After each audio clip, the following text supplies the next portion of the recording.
16th session of the Senate and the second regular session of the 18th Congress is hereby called to order. Senator Sani Angara will lead the chamber in prayer. Thank you, Mr. President. Behold, I am the Lord, the God of all flesh. Is there anything too hard for me? Jeremiah chapter 32, verse 27. Indeed, our Father in heaven, with you nothing in this world is impossible. In thy holy name, nothing is too hard.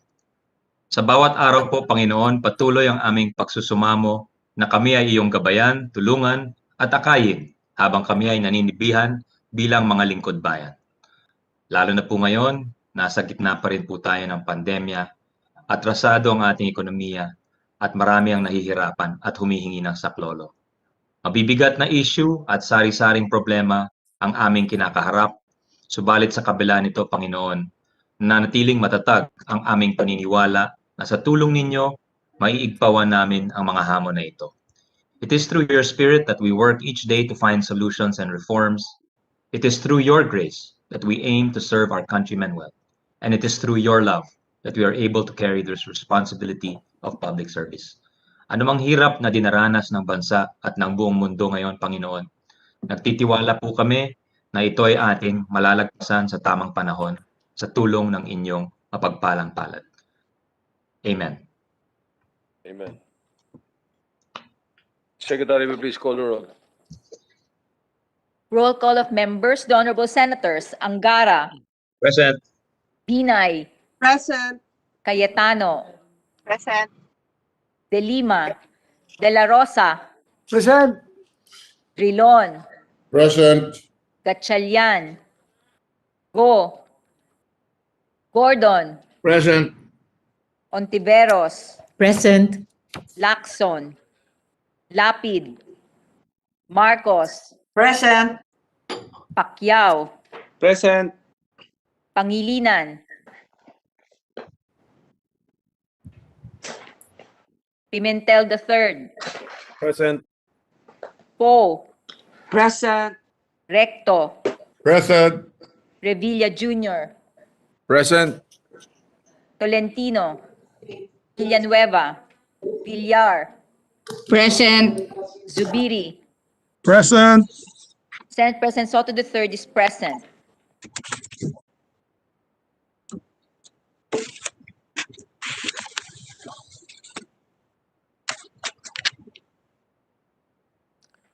With 7 senators physically present and 15 senators virtually present for a total of 22, the chair declares the presence of a quorum. Majority Leader. Thank you, Mr. President. Mr. President, I move that we defer the reading and approval of the journals to later hours. They're still being prepared, Mr. President. I so move. You're talking of journal session number what? They're 44? 44th and 45th, as told to me by my staff. They're still being readied, Mr. President, from the depth We set. have 44 here, but if you have not read it, all right, no objection. Yes. The journals deferred. Thank you, Mr. President. Mr. President, I move that we proceed with the reference of business. The Secretary will proceed with the reference of business. Reference of business, messages from the House of Representatives. Letter from the House of Representatives informing the Senate that on 9 February 2021, it designated Representatives De Jesus, Ong Jr., Ebcas, and Guya as conferees to the Bicameral Conference Committee on the Disagreeing Provisions of House Number 5925, entitled An Act Making the Position of a Cooperatives Officer Mandatory in the Municipal, City, and Provincial Levels, amending for the purpose Republic Act Number 7160, otherwise known as the Local Government Code of 1991, and Senate Number 1855, an act making the position of Cooperatives Development Officer mandatory in the municipal, city, and provincial levels, amending for the purpose Republic Act Number 7160, otherwise known as the Local Government Code of 1991, as amended. Referred to the Committee on Rules. Letter from the House of Representatives informing the Senate that on 9 February 2021, it designated Representatives Bravo Jr., Tan, Cabuchan III, Bustos, and Bordado Jr. as conferees to the Bicameral Conference Committee on the Disagreeing Provisions of House Number 8261, an act lowering the minimum height requirement and removing the height waiver for applicants to the Philippine National Police, PNP, Bureau of the Fire Protection, BFP, Bureau of Jail Management and Penology, BJMP, and Bureau of Corrections, BUCOR, amending for the purpose Republic Act Number 6 6975 as amended, Republic Act number 8551, Republic Act number 9263 as amended, and Republic Act number 10575, and Senate number 1563, an act lowering the minimum height requirement for applicants of the Philippine National Police PNP, Bureau of Fire Protection BFP, Bureau of Jail Management and Penology BJMP, and Bureau of Corrections BUCOR, amending Republic Act number 69575 as amended, Republic Act number 9263, and Republic Act number 10575, and for other purposes. Referred to the Committee on Rules. Bills on first reading, Senate number 2045, an act imposing amusement tax on digital platform and off-site betting stations of licensed cockpits and earmarking the total amusement tax collection from cockpits for universal health care, amending for this purpose Section 125 and creating a new Section 288-B of the National Internal Revenue Code of 1997 as amended, introduced by Senator Recto. To the Committee on Ways and Means. Senate number 2046, an act exempting the donation of vaccines, critical products, essential goods, equipment, or supplies needed to contain and mitigate COVID-19 from donors' tax and for other purposes, introduced by Senator Angara. To the Committee on Ways and Means. Senate number 2047, an act to rehabilitate Laguna de Bay and to strengthen the Laguna Lake Development Authority, LLDA, repealing for this purpose Republic Act number 4850 as amended, otherwise known as the Laguna Lake Development Authority Act of 1966, providing funds therefore and for other purposes, introduced by Senator Gordon. To the Committees on Government Corporations, Environment, Ways and Means, and Finance. Resolutions, PS Resolution number 643, resolution expressing the profound sympathy and sincere condolences of the Senate of the Philippines on the death of former Representative and Mayor James Bong Gordon Jr., introduced by Senator Zubiri. To the Committee on Rules. PS Resolution number 644, resolution directing the proper Senate committees to conduct an inquiry in aid of legislation on the reported illegal online adoption facilitated through fake Facebook accounts, introduced by Senator Binay. To the Committees on Women and Social Justice. Communication, letter from the Office of the President of the Philippines transmitting to the Senate two original copies of Republic Act number 11522 entitled An Act Declaring May 18 of every year as the National Higher Education Day, which was signed by President Rodrigo Roa Duterte. To the Archives. Majority Leader. Thank you very much, Mr. President. Mr. President, with the permission of the body, I move that we consider proposed Senate Resolution number 643, taking in consideration proposed Senate Resolution number 646. I so move, Mr. President. Any objection? Chair hears none. Consideration is in order. 643. We ask the Secretary, Mr. President, to read the title of the measure. Secretary will read the title of the measure without prejudice into inserting into the records the text of the said resolution. Resolution expressing the profound sympathy and sincere condolences of the Senate of the Philippines on the death of former Representative and Mayor James Bong Gordon Jr. Mr. President, Majority Leader. may I be allowed to sponsor the said resolution, Mr. President? Yes, by all means. Go ahead. Thank you, Mr. President. Mr. President, I rise today to honor the life of former Zambales Congressman and Olongapo Mayor James Bong Gordon Jr., who sadly passed away yesterday at the age of 3 years old. He was a natural leader who learned the ropes from his family and family of public servants, particularly his parents, Mayor James L. Gordon and Mayor Amelia J. Gordon, and his older brother and our very dear friend, Senator Richard J. Gordon. He served as a representative of the 1st District of Zambales from 1995 to 2004, before serving as a 3-term mayor of the great city of Olongapo from 2004 to 2013, ably maintaining the Gordon legacy of urban management and top-notch peace and order ratings for the city. He also dedicated himself, Mr. President, to disaster response, prioritizing Olongapo City's disaster preparedness, response, and recovery practices, and to guard against many calamities that threatened the hazard-prone city. His passing, Mr. President, is a great loss for Olongapo City and the country. I will always fondly remember him as Kong Bong, my classmate in Congress in 1998 all the way to 2004. He was such a kind man who had such a talent and infectious passion for music. We used to gather together and to sing songs, and he created the group called House Boys. And I was one of the members of that group, House Boys. It's a singing group that he formed in Congress. We'd spend hours practicing and singing Beatles songs with Congressman Bong. And he also had a band called the Bongo Band. Wala pa si Senator Bongo, meron na pong Bongo Band as early as then. And I remember that every time we had a fellowship with other congressmen, fellowship with other dignitaries, he would bring out his guitar, and in his car, his driver was actually one of his band members, and he would just play music for free to all of us. He was such a lovely spirit, Mr. President, such a happy spirit, and he will be missed terribly.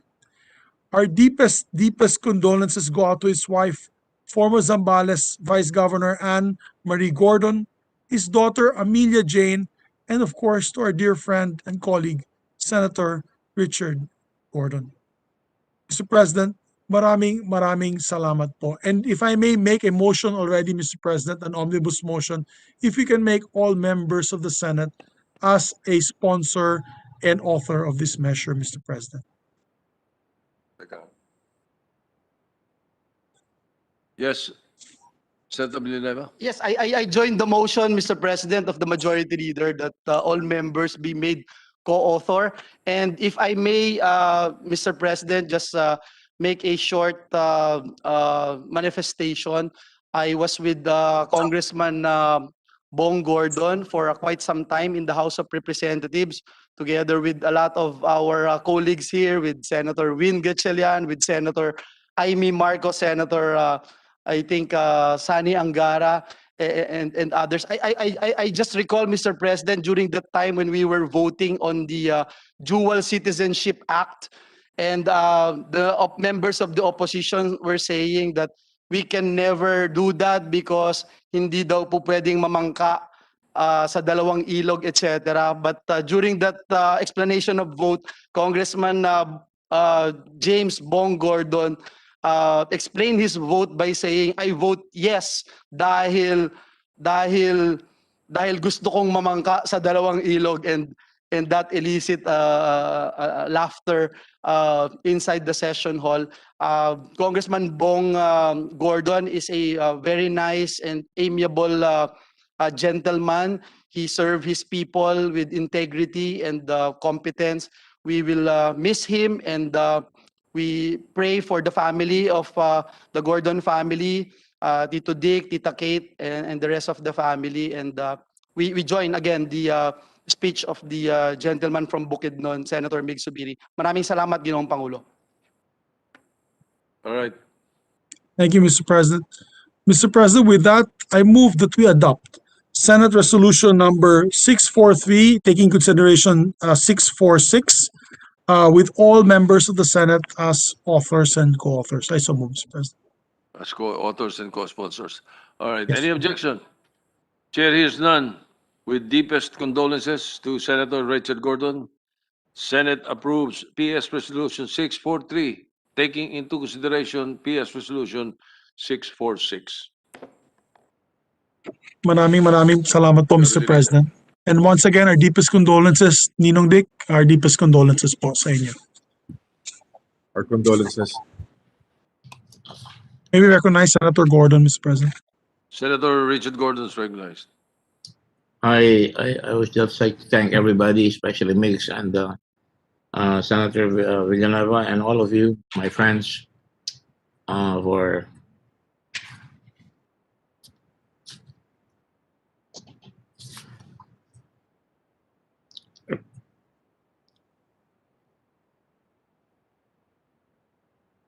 remembering my brother. Thank you. Thank you very much. My family. Thank you.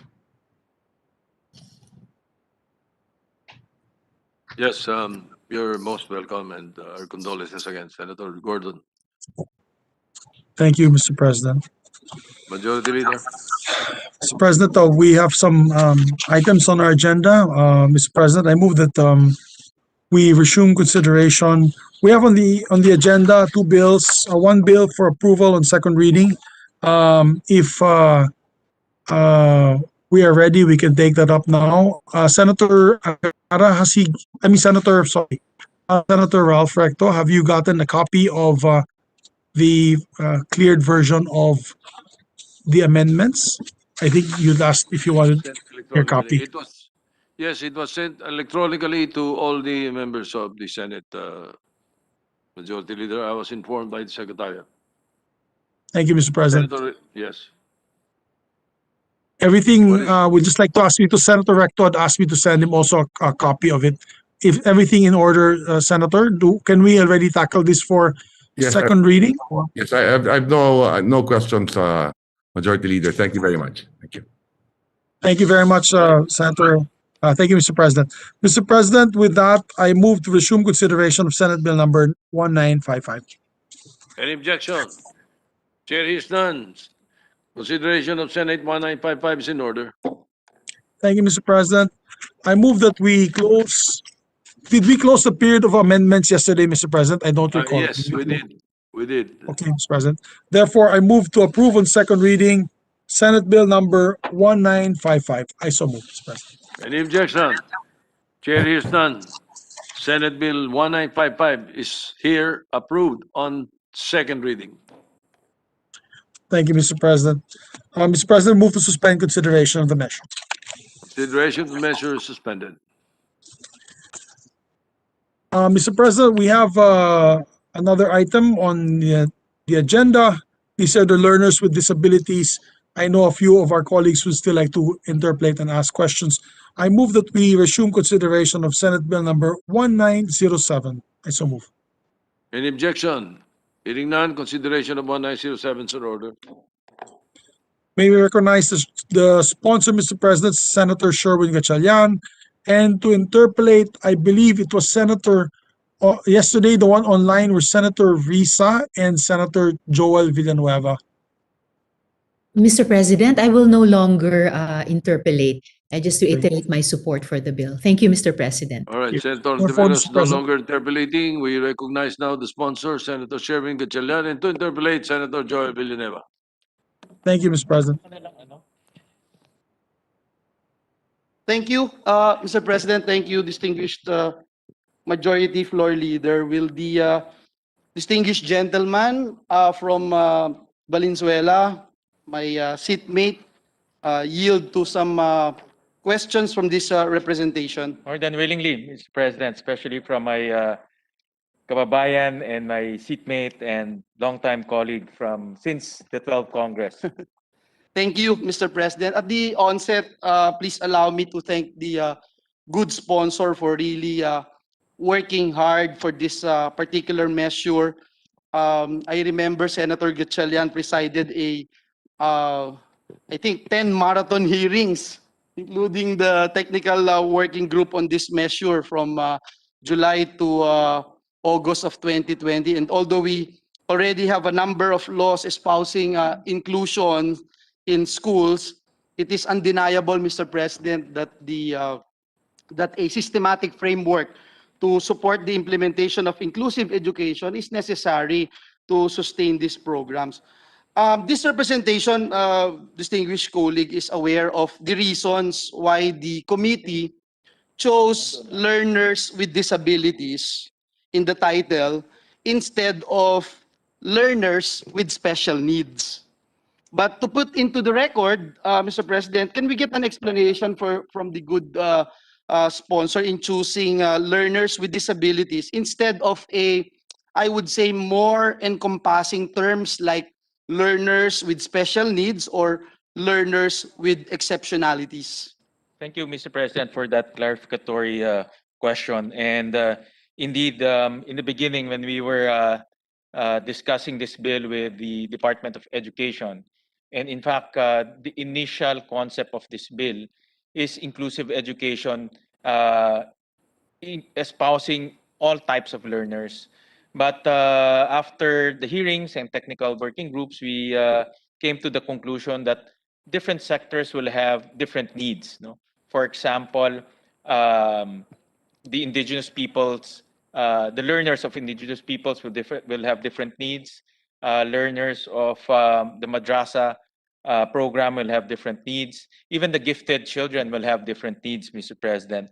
So we narrowed it down to learners with disabilities to really give a lot of focus and to put a lot of detail in the law on how to support our learners with disabilities moving towards inclusive education, Mr. President. So yes, the simple answer there, Mr. President, is we want to focus on our learners with disabilities. So it is really focused on just learners with disabilities, Mr. President, because it is only a subset or of learners with special needs. But a bigger umbrella where all these concepts would fall is inclusive education, as the good sponsor already mentioned. And just to put on record, learners with special needs would include students involved in armed conflict or Correct, Mr. President. indigenous people.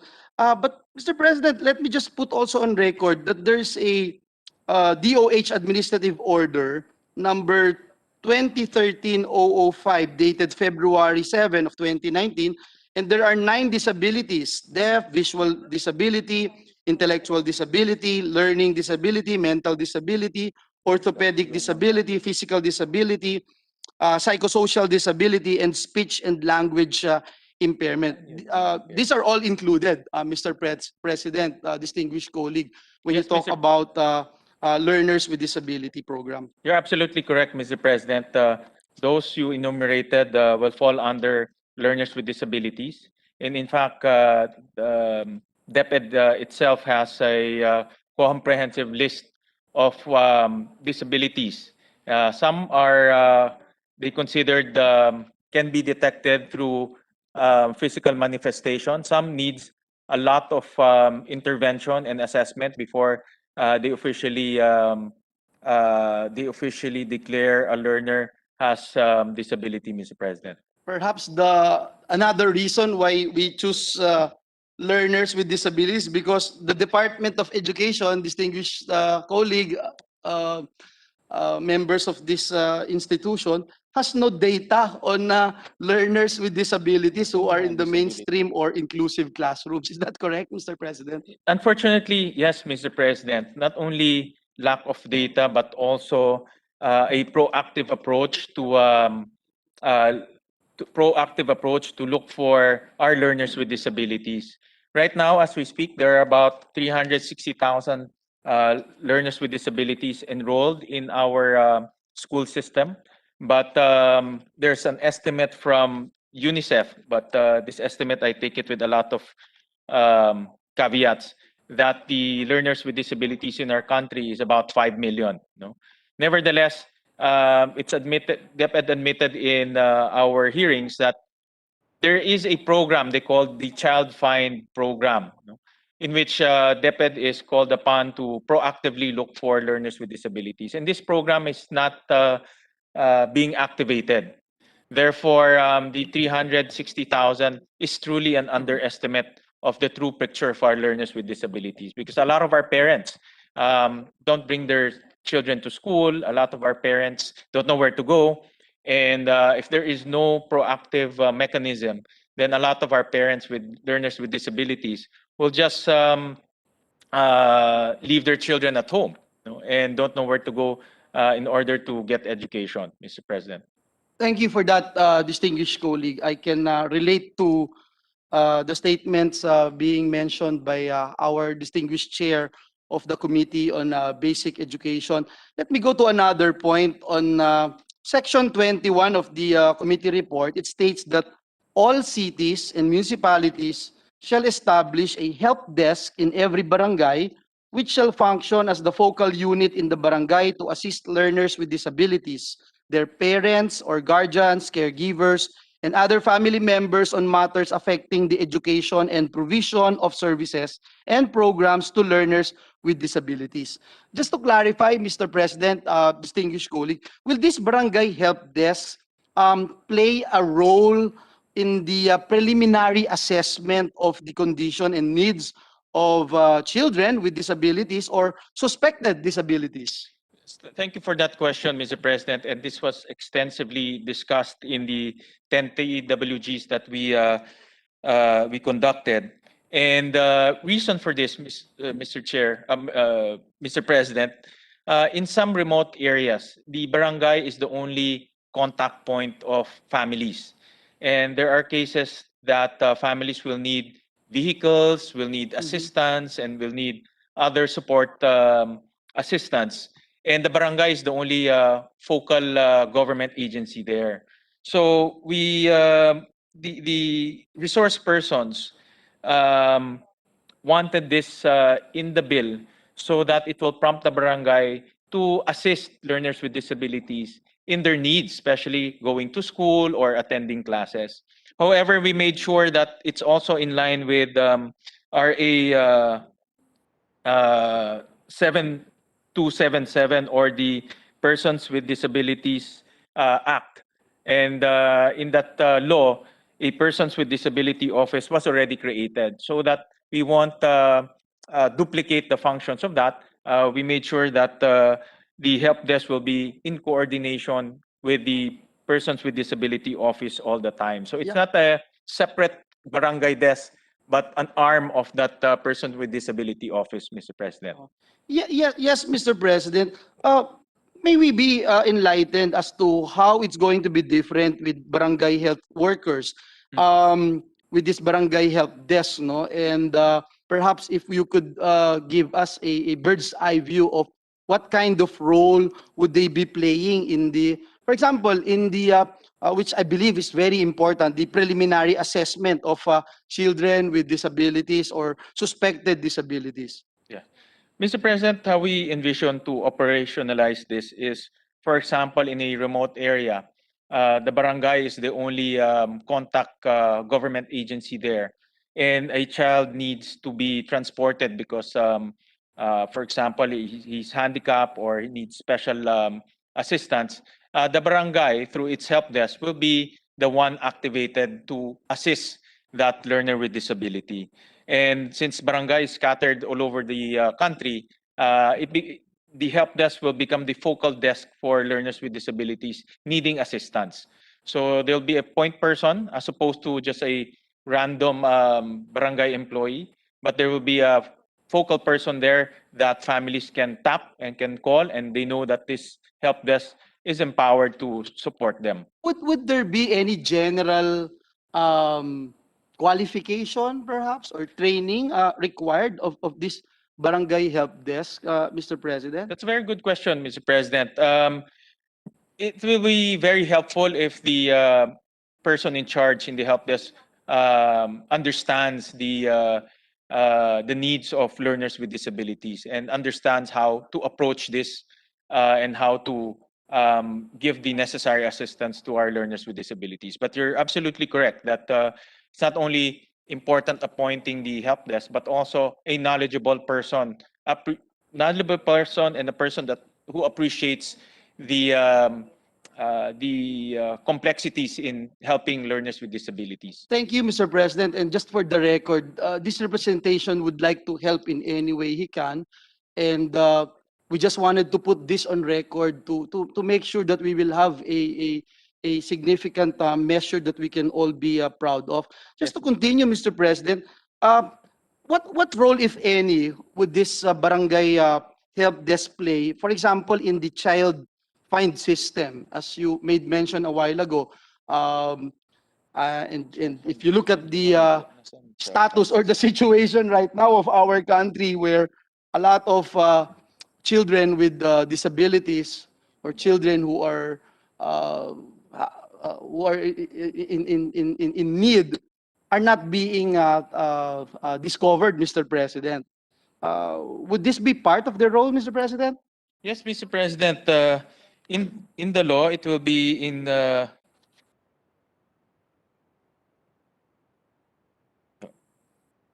some coordination.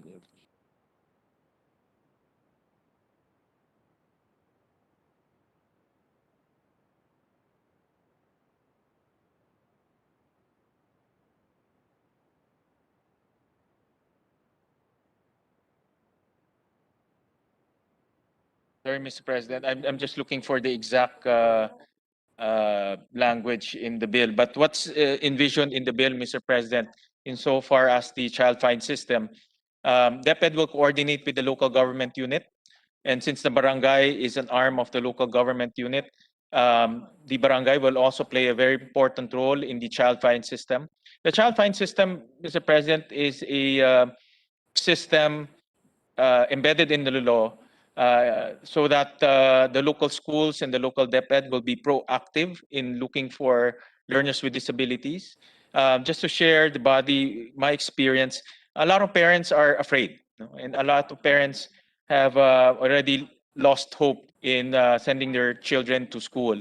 And we need to look for them. We need to find them and explain to them that there is hope and there is a system, an education system that they can tap into in order to help their children gain knowledge, help their children be included in society, and give hope, especially give hope to our parents, Mr. President.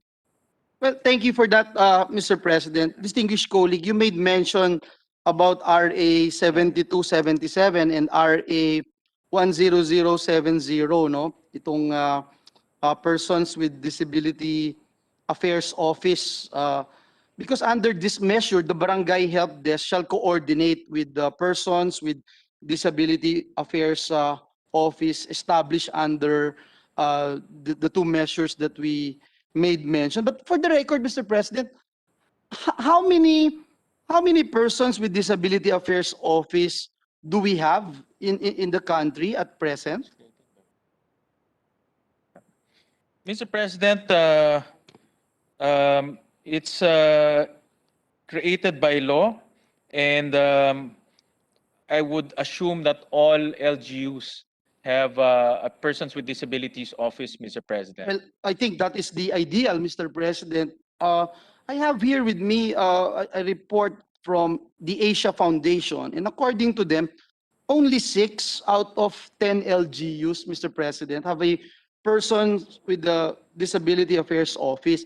This means, Mr. President, that there are no adequate higher offices which this Barangay Help Desk could coordinate with once this law is enacted. So I just want to put that on record, and I joined the distinguished lady from Taguig yesterday when she made mention about this particular measure, that we are one with it. We are united in passing a measure like this. In fact, I laud the efforts of our good chair for being so passionate in passing this measure, but we also don't want to create false hopes. And I think this particular matter would also be important to tackle in this deliberation, Mr. President. Yes, Mr. President, upon checking the PDAO law, it's mandated that all Yes. provinces and LGUs, municipalities and cities should have PDAO offices, Mr. President. Yes, but unfortunately, it is not the case right now, Correct, Mr. President. And my only point, Mr. President, is that you look at the number of learners with disabilities struggling in school. It is just the tip of the iceberg, Mr. President. I think more children are left behind as they are not captured in the educational system. For instance, Mr. President, you look at PhilHealth records. PhilHealth estimates that 1 out of every 7 Filipino children is living with disabilities. This is equivalent, Mr. President, to 5.1 million Filipino children. 5.1 million Filipino children. And of that total, DepEd estimates that only 1.4% or 71,000 non-graded learners were enrolled for the upcoming school year as of September 2020. So again, Mr. President, there's no question that strengthening the services in the local level is crucial, and I am one with the sponsor in strengthening and empowering our local government units in order to serve our persons, our children with disabilities or special needs, Mr. President. Thank you, Mr. President. And you're absolutely correct that 5 million came out in a paper by UNICEF, Mr. President. And in fact, even PSA, in their estimate, there are about 457,000 learners with disabilities. And that's almost 100,000 less on the number of learners with disabilities enrolled in our schools. And definitely far cry from the 5 million estimated by UNICEF and the organization that you mentioned, Mr. President. That's why we need to be proactive. You know, a lot of this stems from an experience of mine, Mr. President, when I was a local chief executive. A lot of our parents already lost hope in educating their children, and some don't know where to go, Mr. President. And that's why we need to be proactive. In fact, that was a subject matter during the hearing, the how government is implementing a proactive approach in looking for learners with disabilities and encouraging parents and also empowering them in making sure that their children will have a good future, Mr. President. Thank you for that, Mr. President, and I agree that this measure is a good start, and that is why it is also important to pinpoint some of the provisions that perhaps we can improve on, and Yes, at Mr. least President. at this level, Mr. President, we can already settle that this is really our main goal here, no, Mr. President. For example, Mr. President, let me talk about the inclusive learning resource centers. According to DILG, there are right now 1,634 cities and municipalities in the Philippines. So there are 1,488 municipalities and 146 cities. Now, in contrast, Mr. President, you look at the data of the Department of Education as of 2019, it shows that there are only 648 SPED centers. So, Mr. President, this means that roughly you need 1,000 ILRCs that will have to be established or opened from scratch or from the ground, while the SPED centers will be converted into inclusive learning resource centers under the measure. So, Mr. President, if that is the case, how are we looking at this? Will there be some sort of timeline? I think this was discussed yesterday by Senator Pia, as to the timeline of as to how many perhaps ILRCs are we looking at? I remember when we were discussing the Doktor Para sa Bayan measure, and we were looking at the number of scholars at present. We had this target in a year's time, we would actually double the target of doctor scholars. Yes. Is there anything like that, Mr. President, distinguished colleague? Mr. President, we didn't put a specific timeline as well as specific number in terms of specialists that needs to be hired. And this is precisely because of the lack of data and information coming from DepEd. It's very difficult to put down a definite number without definite information. So that the modality that we went through is to come up with a roadmap, an assessment, a roadmap, and a clear timetable as well as budgetary necessities Yes. in order to launch this law, Mr. President. Admittedly, they need to conduct massive surveys, Mr. President, to know the real score on the ground. And after getting the full picture, that's a time DepEd can recommend how many specialists they will need, where are the learning resource centers that they should put up, and what type of services that they will be launching in that area, Mr. President. Thank you, distinguished colleague. And let me also put on record that while we are talking about the 1,634 municipalities and the cities in the country, we're not even talking about the barangays here, Mr. President. We are all aware that, for example, in my town, in my hometown, Bukawi, there are about 19 barangays, and some of our barangays are really hard to reach, Mr. President. No, so yung access is also a concern. Having 42,000 46 barangays in our country. Now, Mr. President, is it envisioned also in this bill, as mentioned a while ago by our distinguished sponsor, that we wanted to provide the learners with mobility, disability, for example, wheelchairs, so they can go from schools? Is it envisioned also in the bill that the ILRC will somehow be able to provide blind students with braille translated textbooks, enough for all? I don't know if this would be enough for all the blind learners, Mr. President, but this is part of the vision, right, Mr. Yes, President? yes. Or will it be borrowed, or will it be borrowed only when needed basis, Mr. President? Yes, Mr. President. We didn't put hard and fast details in the bill, Mr. President, to give flexibility to the learning resource centers, to give flexibilities to our teachers. However, Mr. President, it's written in the law that this type of assistance and intervention will be given. Even equipment will be given either directly to the families of the learner with disabilities or the learning resource center, wherein they can they can they can go there and access all of this equipment. They can share the equipment with other learners, Mr. President. Indeed, Mr. President, this is not an easy measure to achieve our goals and targets, but it's good to note that we are starting now, and we are doing our best to address this very challenging situation that we are in, Mr. President. Let me go to another topic on human resources requirements, Mr. President, which I think is very vital.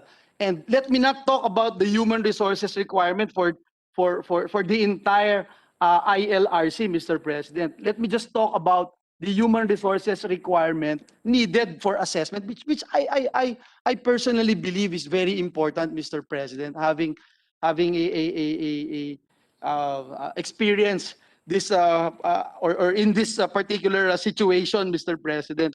Mr. President, our question is, what is the estimated total human resource requirement of ILRCs that would be directly involved in assessment and diagnosis of learners with disabilities? Specifically, Mr. President, their development domains and areas of concerns. Mr. President, going by our experience in Valenzuela, and I want to thank and put on record our point person there, Ms. Tess Pangan, who have been passionately implementing our inclusive education in support of learners with disabilities. In fact, she was so passionate that all of her children took special needs education in college. Mr. President, based on our experience in Valenzuela, one learning resource center will need one supervisor, one four SPED teacher, one guidance counselor, one developmental pediatrician, one physical therapist, one occupational therapist, and one speech language pathologist, Mr. President. So those are the basic specialists that our learning resource centers will require, Mr. President. 5, 6, 7, 8. So you're talking about like 10, no, Mr. President? No? Yes, around 10, Mr. Yeah, President. around 10 to have a team. And that is perhaps an ideal, Mr. President. And I'm not sure if we can say that it is perhaps the minimum standards that we will set. But anyway, before going there, Mr. President, and let me just continue the questions that I'm raising, Mr. President. What system will be adopted by the ILRC to refer learners with disabilities to medical facilities for complementary or more advanced assessment? Hindi naman ho, syempre lahat, when we assess, hindi lahat nandun sa average o dun sa isang category, you know. Some would need medical attention, some would probably need a more advanced assessment.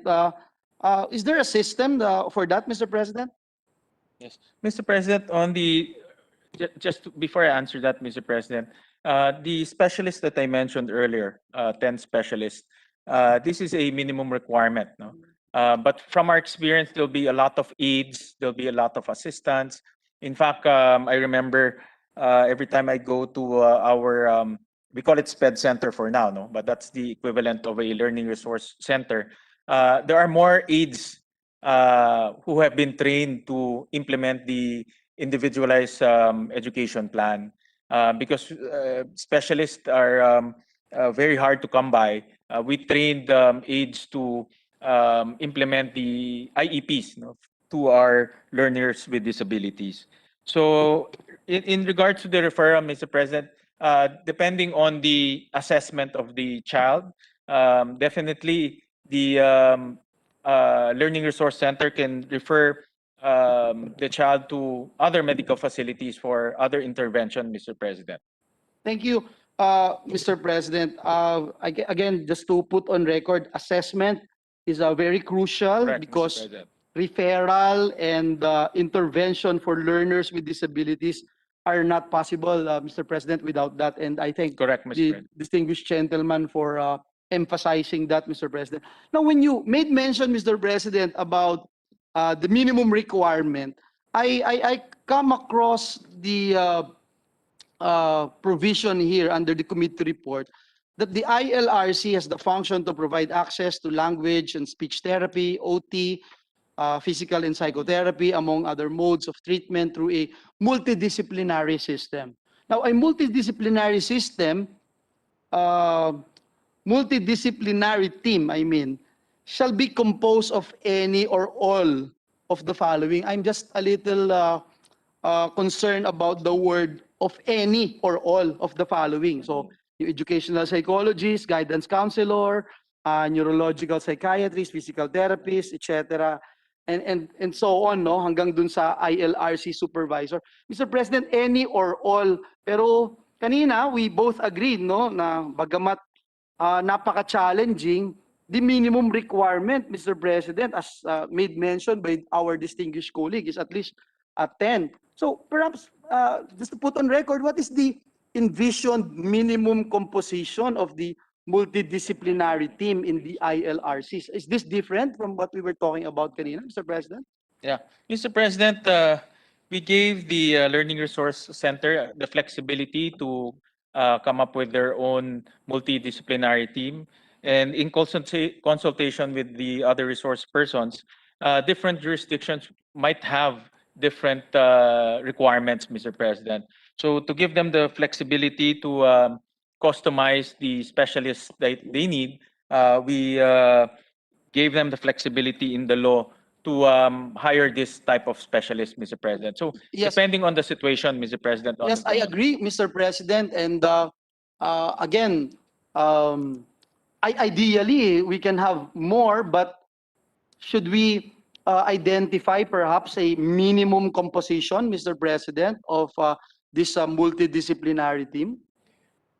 Mr. President, my initial thoughts is because different areas will have probably different disabilities or learners with disabilities and will have different situations. I can understand, Mr. Yeah, President. so it's very difficult I to can understand. already itemize in the law the minimums, Mr. Because President. unfortunately, even as we speak right now and debate on this, we don't have the data. Correct. Mr. It's very President. difficult to. Yes. In fact, we don't have the data. And we don't have the exact Yes. scenario It's on just the that ground. I'm not comfortable with any or all. I mean, anyway, Mr. President, we'll look into it when at the proper time, perhaps in the period of amendments, we will come up with something like that. But just the same, I agree with the distinguished sponsor. Now, Mr. President, Section 8, letter C of the bill also states that mobile teachers shall be hired, and I saw this word, whenever necessary. May we clarify with the sponsor what constitutes necessary? Because, you know, in my experience as a 9-year member of the House and for quite some time here in the Senate, when you put the word whenever necessary. Madalas, Mr. President, nakakaligtaan na yan eh, no? So, and in a lot of areas, Mr. President, where this human resource are needed, hindi ho talaga nila mapuntahan, hindi nila ma-access, kasi nga ho, wala naman talagang taong po pwedeng pumunta ho doon, no? Multitasking ho sila. So, may we know, Mr. President, again, what constitutes necessary whenever necessary, Mr. President?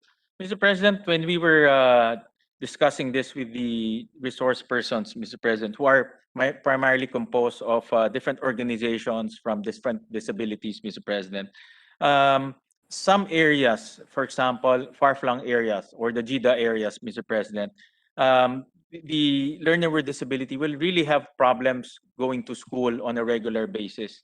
So this provision authorizes the DepEd to hire mobile teachers, and the mobile teachers are envisioned to go to the far-flung areas, go to areas where learners with disabilities are located, but services are not available.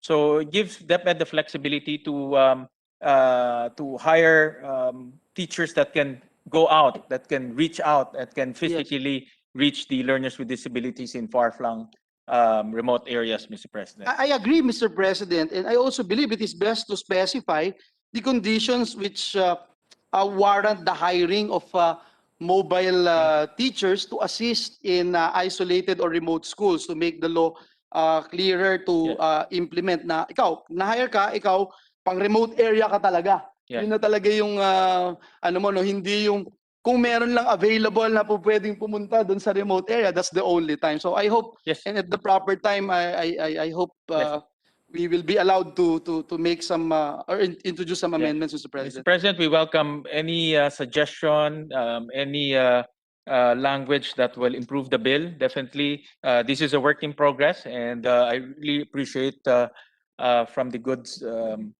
gentleman from Bukawe would really appreciate his solutions and his suggestions to further sharpen the bill, Mr. President. Thank you, Mr. President. I'm almost done, Mr. President. It's just that I also wanted to talk about the long-term human resources strategy, because in connection, the bill provides that the Department of Education shall coordinate with the OH and DSWD for the hiring of the necessary personnel and support staff, including qualified persons with disabilities to operate, administer, and oversee the ILRC. May we know, distinguished colleague, what is the target human resource requirement of all the ILRCs to be established and converted nationwide? What is the key strategy to meet this number, Mr. President? Or we leave it to the establishment of the roadmap, Mr. President?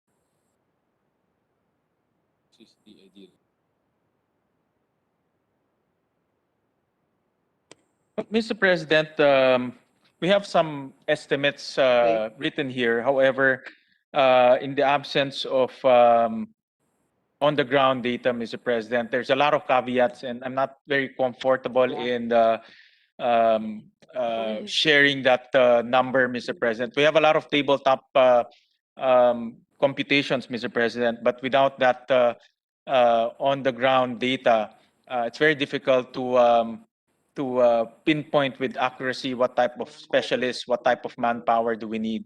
Well, the basic, Mr. President, is we will have learning resource centers in all LGUs, Mr. President, staffed with competent people and specialists that are important and that they require in their own locality, Mr. President. But this number that I have a lot of caveats. I can and, understand. it's very difficult to use this as a basis, Mr. President. That's why in the bill, Mr. President, the way forward here is to come up with that roadmap. Yes. You know? And the process of coming out with that roadmap is a on-the-ground analysis, on-the-ground survey, child find system to look for the learners with disabilities. With those information in place, we can now craft a multi-year roadmap. And the multi-year roadmap, Mr. President, will include also the budgetary requirements. Yes. The bill This will is more not challenging, Mr. President. Correct. The bill will not um, instantly hire specialists and build ILRCs overnight. It's not going to Yes. do that, Mr. President. But what it will do is already start the process of coming up with a feasible roadmap that will enable DepEd reach out and accommodate our learners with disabilities in a inclusive education setting, Mr. President. Mr. President, I'm wondering, and uh, for curiosity's sake, Mr. President, um, can you base the data from DepEd? The public education sector only has, I think, 3,000 to 4,000 SPED teachers. Is that correct, Mr. President? What would be the ideal number, Mr. President? To be exact, Mr. President, it's 4,268, Mr. President. 4,268 68. SPED teachers. Yes. But Mr. President, what would be the ideal number? The ideal number should be 45,000, Mr. President, based on current enrollment, Wow. Mr. President. The ideal number is 45,000 and we only have 4,260. Now, Mr. Correct. President, under the DepEd, in collaboration with CHED, they shall develop a scholarship program for in-service teachers who shall take courses or required units on special needs or inclusive education. May we know, distinguished colleague, how many scholars are we targeting? And perhaps if you could give us a bird's eye view on how we'll be able to reach this 45,000 SPED teachers, Mr. President. Mr. President, I read the research of Dr. Bustos from UP School of Education, and she is the specialist in charge of special needs education. And in her research, Mr. President, a lot of our in-service teachers, meaning teachers already teaching, want to further increase their knowledge in terms of inclusive education and further improve their skills in Yeah. terms of handling and in terms of accommodating learners with disabilities.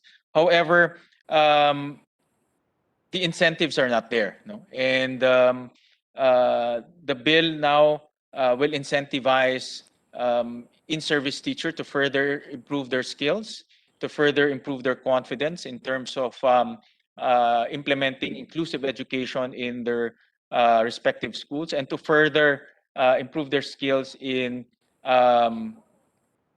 accommodating learners with disabilities in their general education classroom, Mr. President. Mr. President, I was just trying to help out and perhaps have this assurance that we'll be able to somehow, for example, double the number of scholars, etc. But I will leave it to the chair, Mr. President. And since inclusion is the goal, these learners with disabilities will be integrated into regular classes. This bill mentioned about teacher aides. I think we discussed this yesterday during the debate on this particular measure. Will the government employ these teacher aides or shadow teachers and be compensated, or will it be on a volunteer basis, Mr. President? Yes, Mr. President. The bill calls for the hiring of teacher aides, Mr. President, and also in the technical working groups that we conducted, this is highly recommended, Mr. President. And Yes. it's recommended because teacher aides will now will be the de facto assistant of the general education teachers, and the general education teachers will have more time in crafting the necessary modification and adjustment to enable her to implement inclusive education, Mr. President. Thank you, Mr. President. No, I just thought, Mr. President, that even though we don't put it in the bill itself, at least with this discussion, we'll be able to point out or have some specific targets as to how many SPED teachers, how many teacher aides we are targeting, so that we'll be able to help also Yes, Mr. yung pagbuo po ng roadmap, Mr. President. Yes, Mr. President. Thank you. Mr. President, last but not the least, I personally believe on the importance of training and Yes. parent education, engagement of the Education. family and the loved ones. Now, Mr. President, how will ILRCs provide and facilitate, for example, counseling and training to parents, caregivers, guardians, or other family members on the education of learners with disabilities?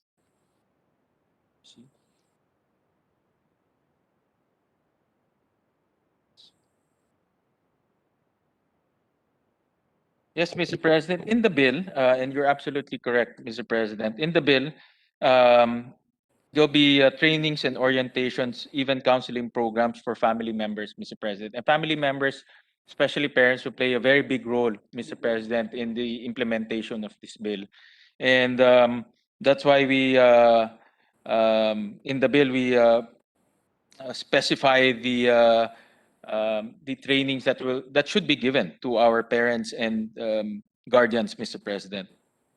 Yes, I encountered this section 24. Under section 24, the DepEd, the PIA shall conduct an intensified nationwide information dissemination campaign on the rights of learners with disabilities under this act and other existing laws, which shall include the prevention, early identification, assessment of a disabling condition, and a strategic intervention programs for learners and disabilities. I just hope, Mr. President, that we can highlight this in such a way that we can really bombard the different agencies, implementing agencies, to really do this. Now, another thing, Mr. President, is perhaps the importance of coming up with modules.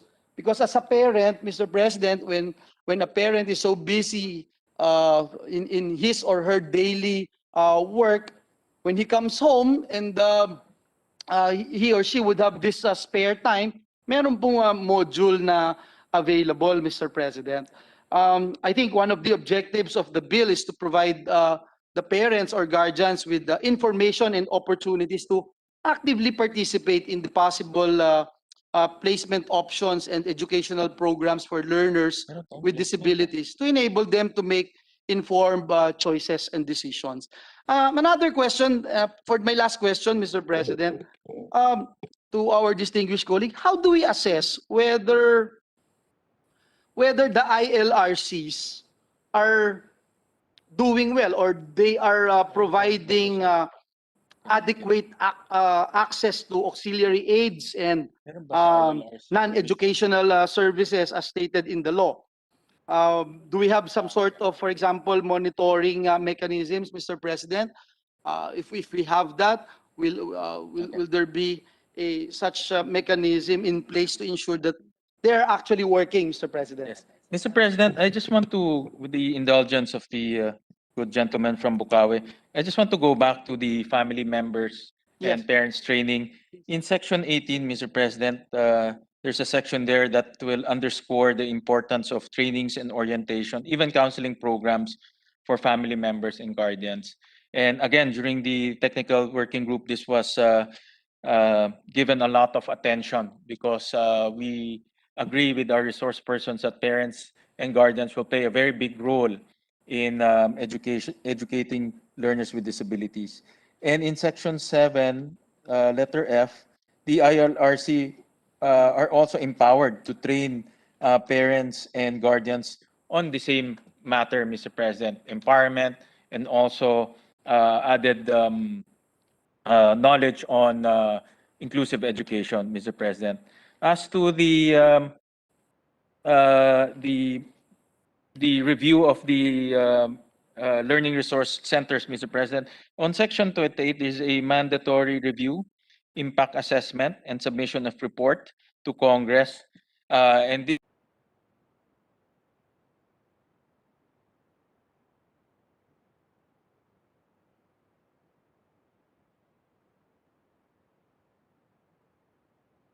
is given full information on how the law is being How they're implemented monitoring this and how and what is ILRCs?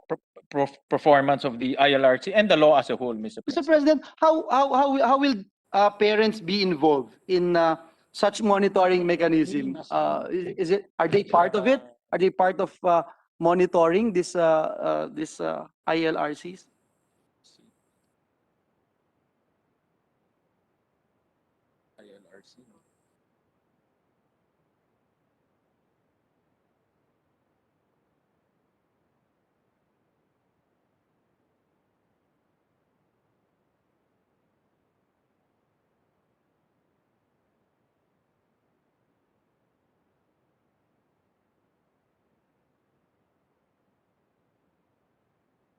Perhaps to help our distinguished colleague, what we're looking at is parang yung grievance mechanism na from the parents side on how can they monitor these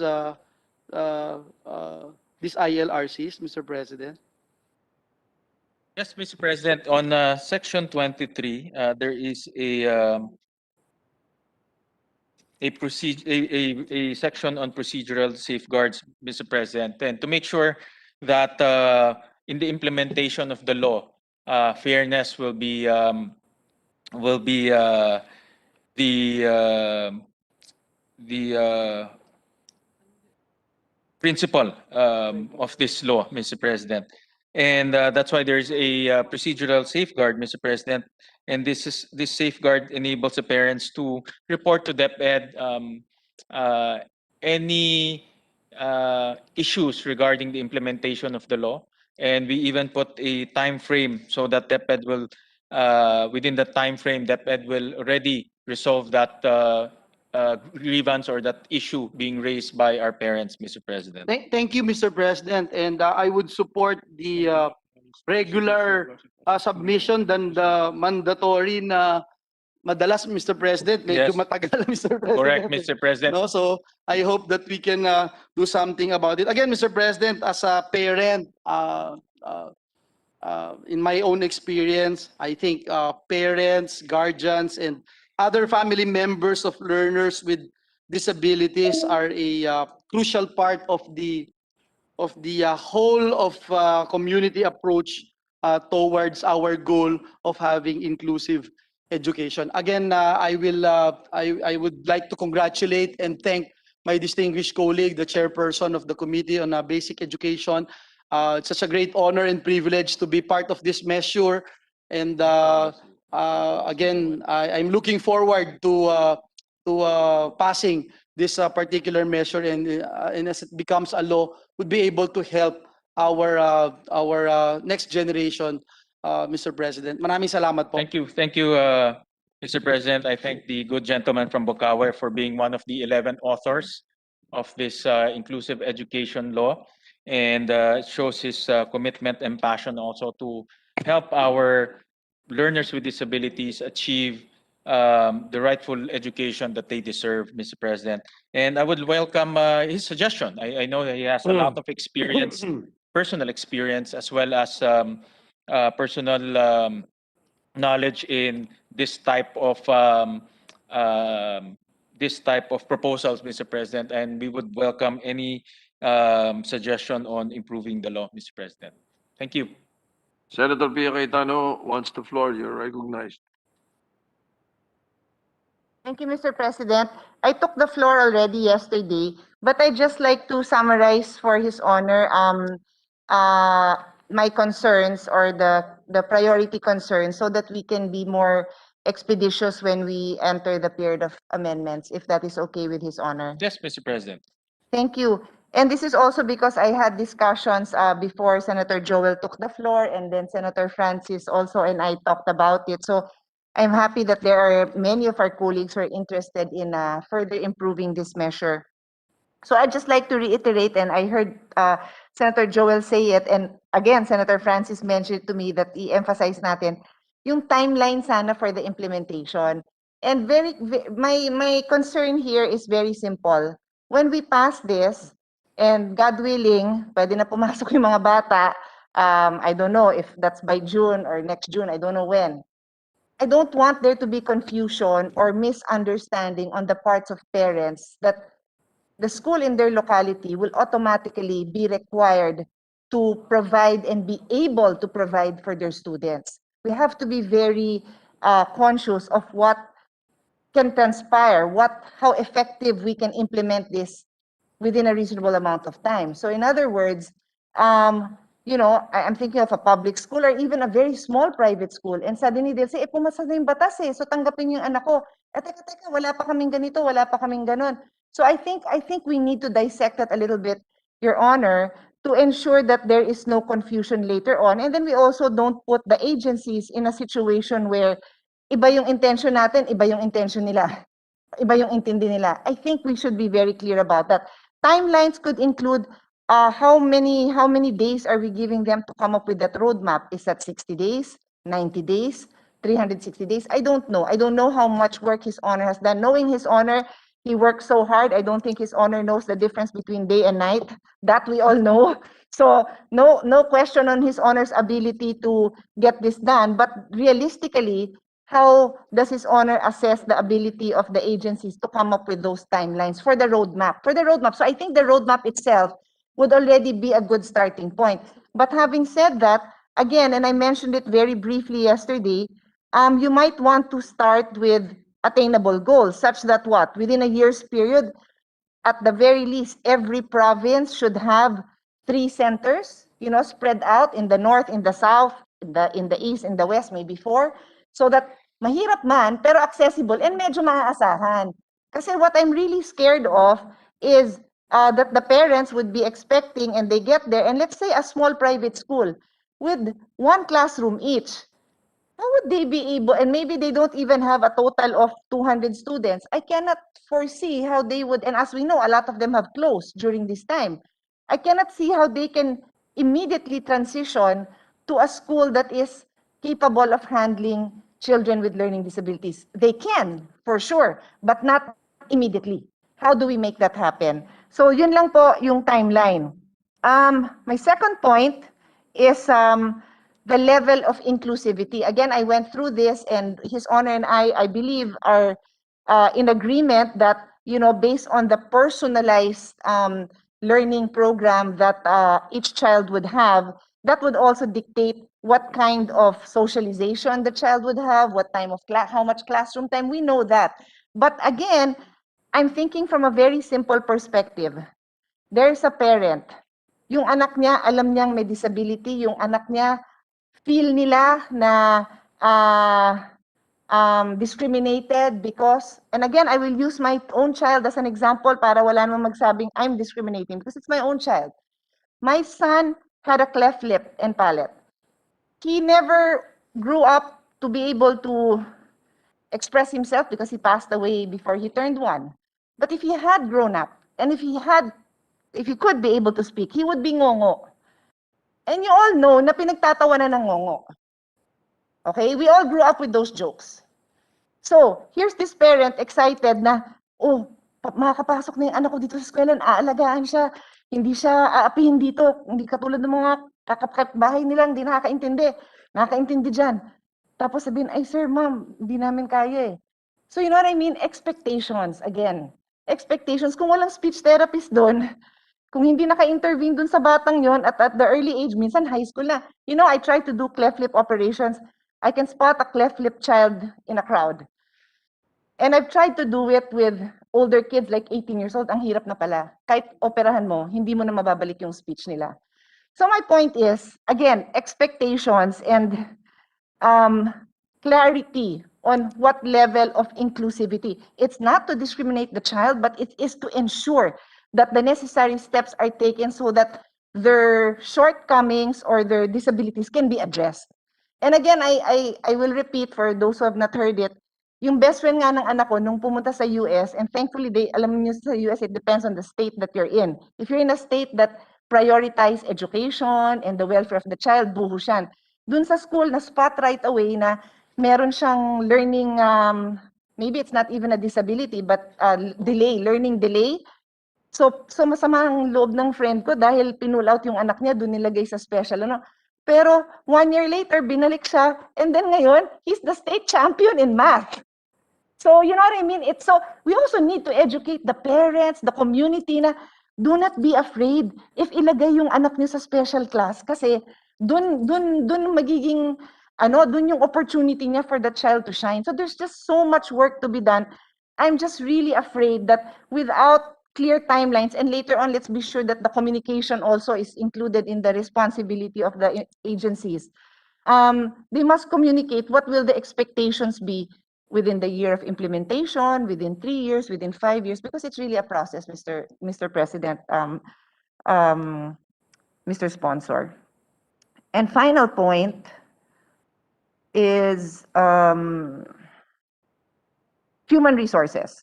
Again, I'm just repeating the points that I raised, but just to really focus on it. Senator Joel Villanueva correctly pointed out that that what we did during the Dr. Para sa Bayan interpellation and amendment, and I believe it was one of my initiatives, klaruhin natin, let's break it down. What exactly do we need? In fact, I know Senator Joel will recall that, in fact, I'm for the increase of the health human resources, not just the doctors, because it's not enough.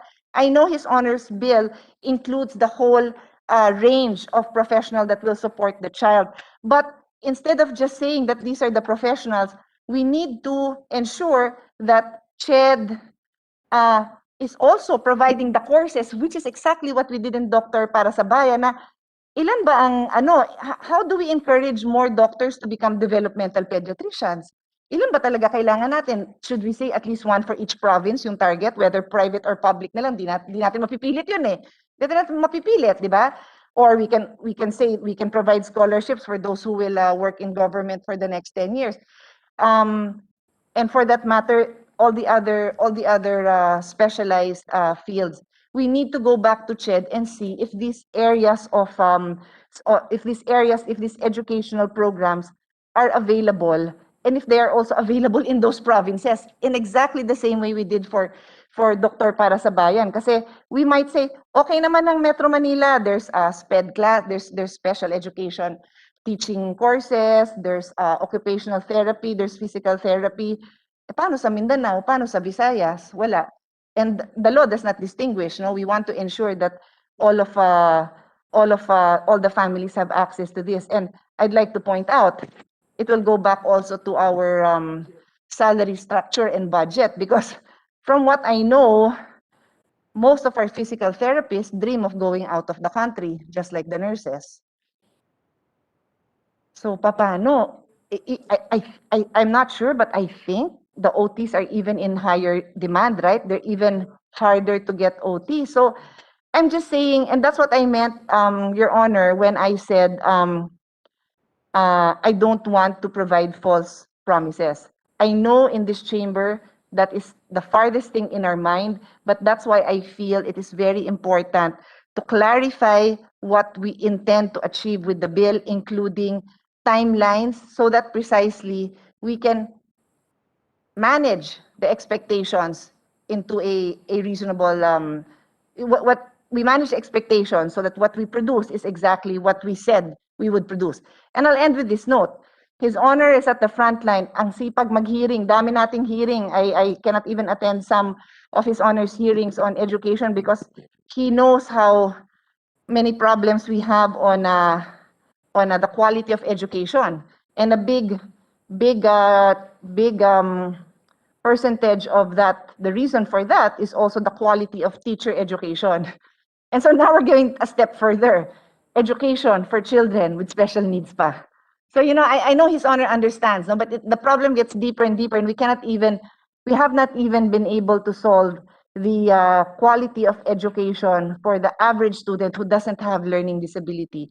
What more for those that have? Having said that, of course, we fully support, and this is an amazing bill, but that's where our interventions come in. And I thank His Honor for his patience in hearing out the concerns that we have presented to him. Thank you. Thank you, good gentle lady from Taguig. And I do welcome suggestions that will improve the bill and further clarify a lot of the provisions in the bill, especially on timelines and the other details. And I said yesterday the original, the inspiration of this bill actually came from the original bill that Senator Cayetano filed a few Congresses ago. So it'd be it will be an honor to receive some of her suggestion to further improve the bill, Mr. President.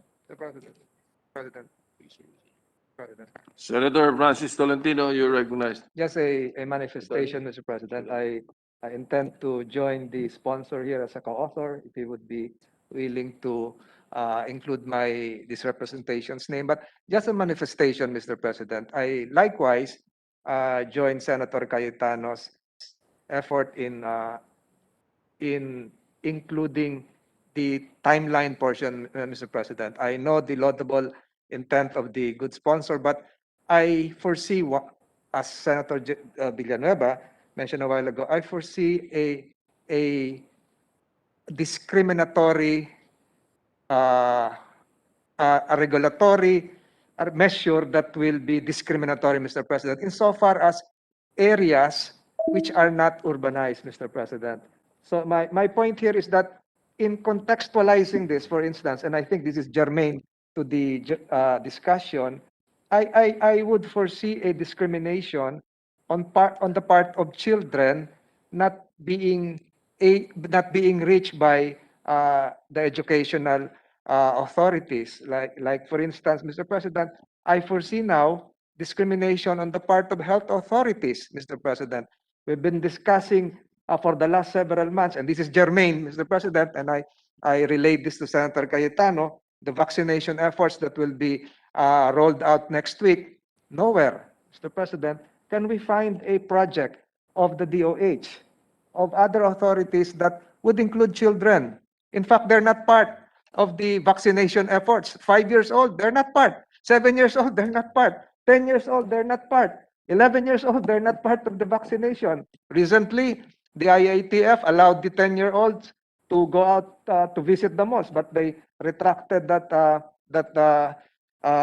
authority. So, in the same vein, Mr. President, I would foresee some discriminatory effects if we do not ensure a timeline, a progression, so to speak. So that's my only comment, Mr. President, and I hope the committee chair would be able to refine and upgrade the measure, which is very laudable, Mr. President. That's all, Mr. President. Salamat po. Mr. President, in response, it's discrimination that is precisely what we want to eliminate through this bill, Mr. President. And discrimination plagues the learner with disability sector, Mr. President. And that's why the aim of this bill is to completely eliminate that. And Mr. President, likewise, I welcome any suggestion from the good gentleman from Tagaytay. I know he was a former mayor. He knows implementation very well. He has extensive programs on education, and I would welcome any of his suggestion to further sharpen the bill, Mr. President. Thank you. Majority Leader. Thank you, Mr. President. On the onset, Mr. President, before I close the period of interpellation, I would just like to laud the sponsor, Senator Sharon Gatchalian, for his valiant and gallant effort to push forward the needs of children with disabilities. You know, Mr. President, when I was a congressman, I had several experiences in the province, in the countryside. We'd go to puruks and sitios in the middle of nowhere where you hike 2 to 3 hours to reach the particular place. And I'd see children that are actually chained to the poste of the house. I see children locked up in rooms because they were special children, Mr. President. And until now, I have not forgotten the scene in my mind. I have it clearly in my mind, and I was complaining to the barangay captain, and the barangay captain would say, ay, abnormal yan. That's what they would say. Abnormal yan, kaya tinatalian ng mga magulang. Kasi lumalabas ng bahay, nakahubad, etc., etc. You know, it was just terrible to see that. And I hope with this bill, we can give them an opportunity to learn, a venue to cultivate the desire to educate them, to be able to educate and nurture them, Mr. President. You know, I have a big respect for families of special children.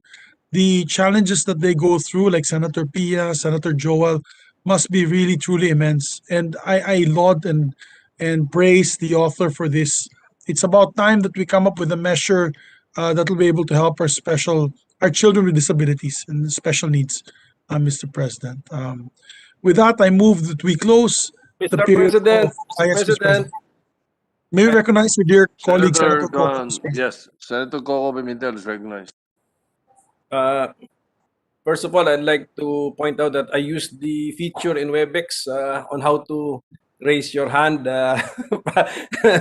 We should know this, Majority Leader. Sorry, maliit yung hand. I can see it is very small. It's a small print. Pasensya na lang. It's a high-tech way of raising your hand, Mr. President. But thank you for the time. With the permission of the sponsor, if he is not yet tired, if this representation can ask very basic questions so that I will be able to understand the bill better and appreciate it more. Because I'm really supportive of this effort. So with the permission of the sponsor, sir. Yes, Mr. President, pardon willingly, Mr. President. Pardon the basic quality of the questions, Mr. Sponsor. The purpose of the measure, sir, is to establish these inclusive learning resource centers in all LGUs at the level of city and municipality. Is that the ultimate goal? Not only that, Mr. President, the ultimate goal is to promote inclusive education in our country, Mr. President. And inclusive education is where the learner with disabilities will be included in general education, Mr. President. But as we all know, we have to implement certain intervention and support services to enable the learner to participate in general education. So, Mr. President, the Learning Resource Center is a tool or one of the tools that will be used in order to achieve that inclusion in general education, and the learning resource centers will have the necessary specialists, the necessary equipment, as Yes. well as trainings for our teachers and as well as parents, Mr. President. So this is only one of the tools that will be used in order for the learner with disability to participate fully in general education, Mr. President. Yes, Mr. President. But this measure is precisely about that. What do you call them, sir? ILRC or LRC? ILRC, Mr. President. ILRC. So this bill is focusing on the establishment of the ILRC.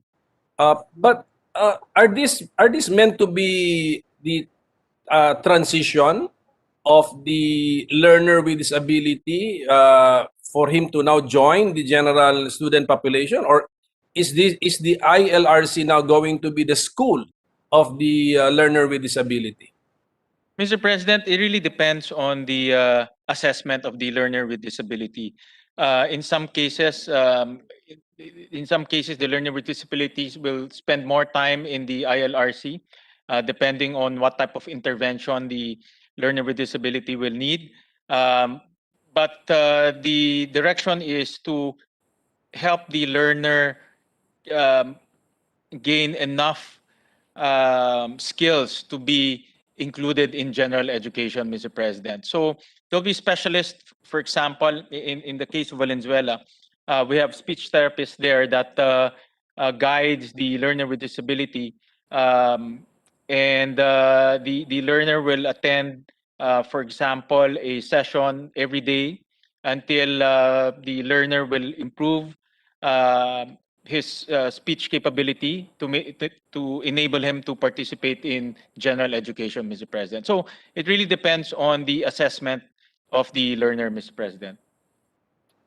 So, Mr. President, so can a learner with disability who enrolls in the ILRC possibly spend his entire school age years in the ILRC, and will the ILRC system grant or give this student diploma or certificates which he can use in the future?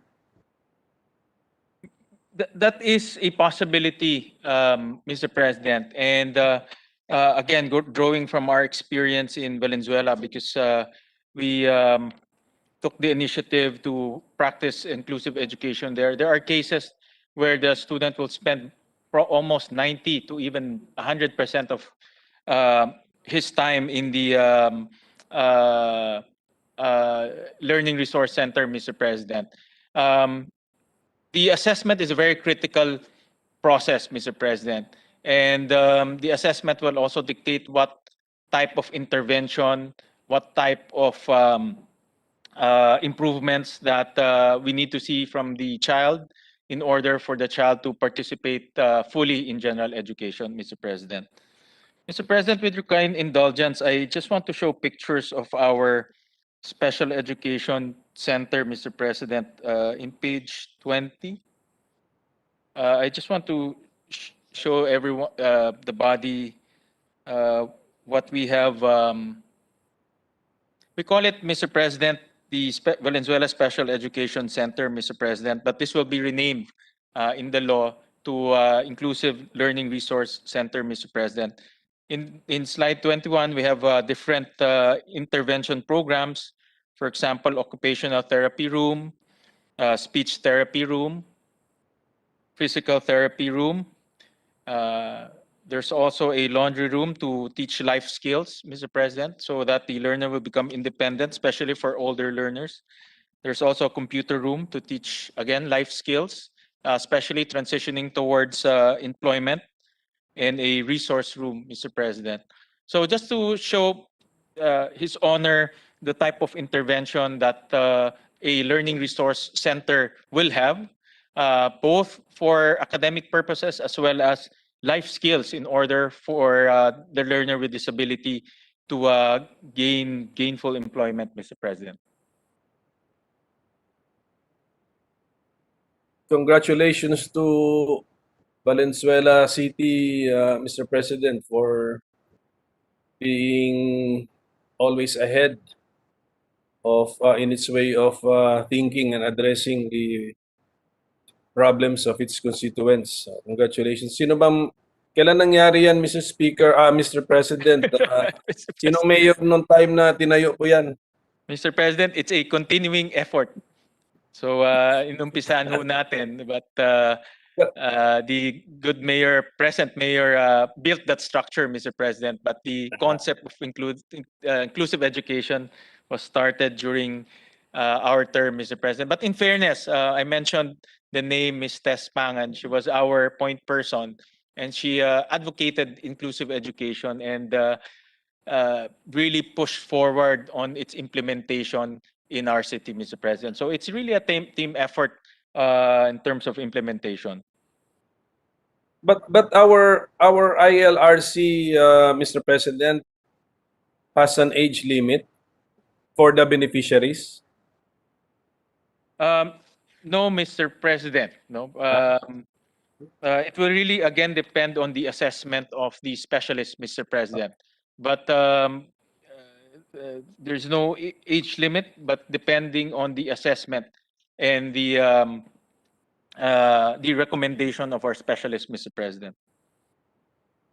Okay, so I really support the effort of the sponsor. I think I was able to attend one of the hearings where this was tackled, and I congratulate the sponsor for this outside of the box thinking that we need to focus on helping learners with disabilities, cope with their disability and then function as productive as possible.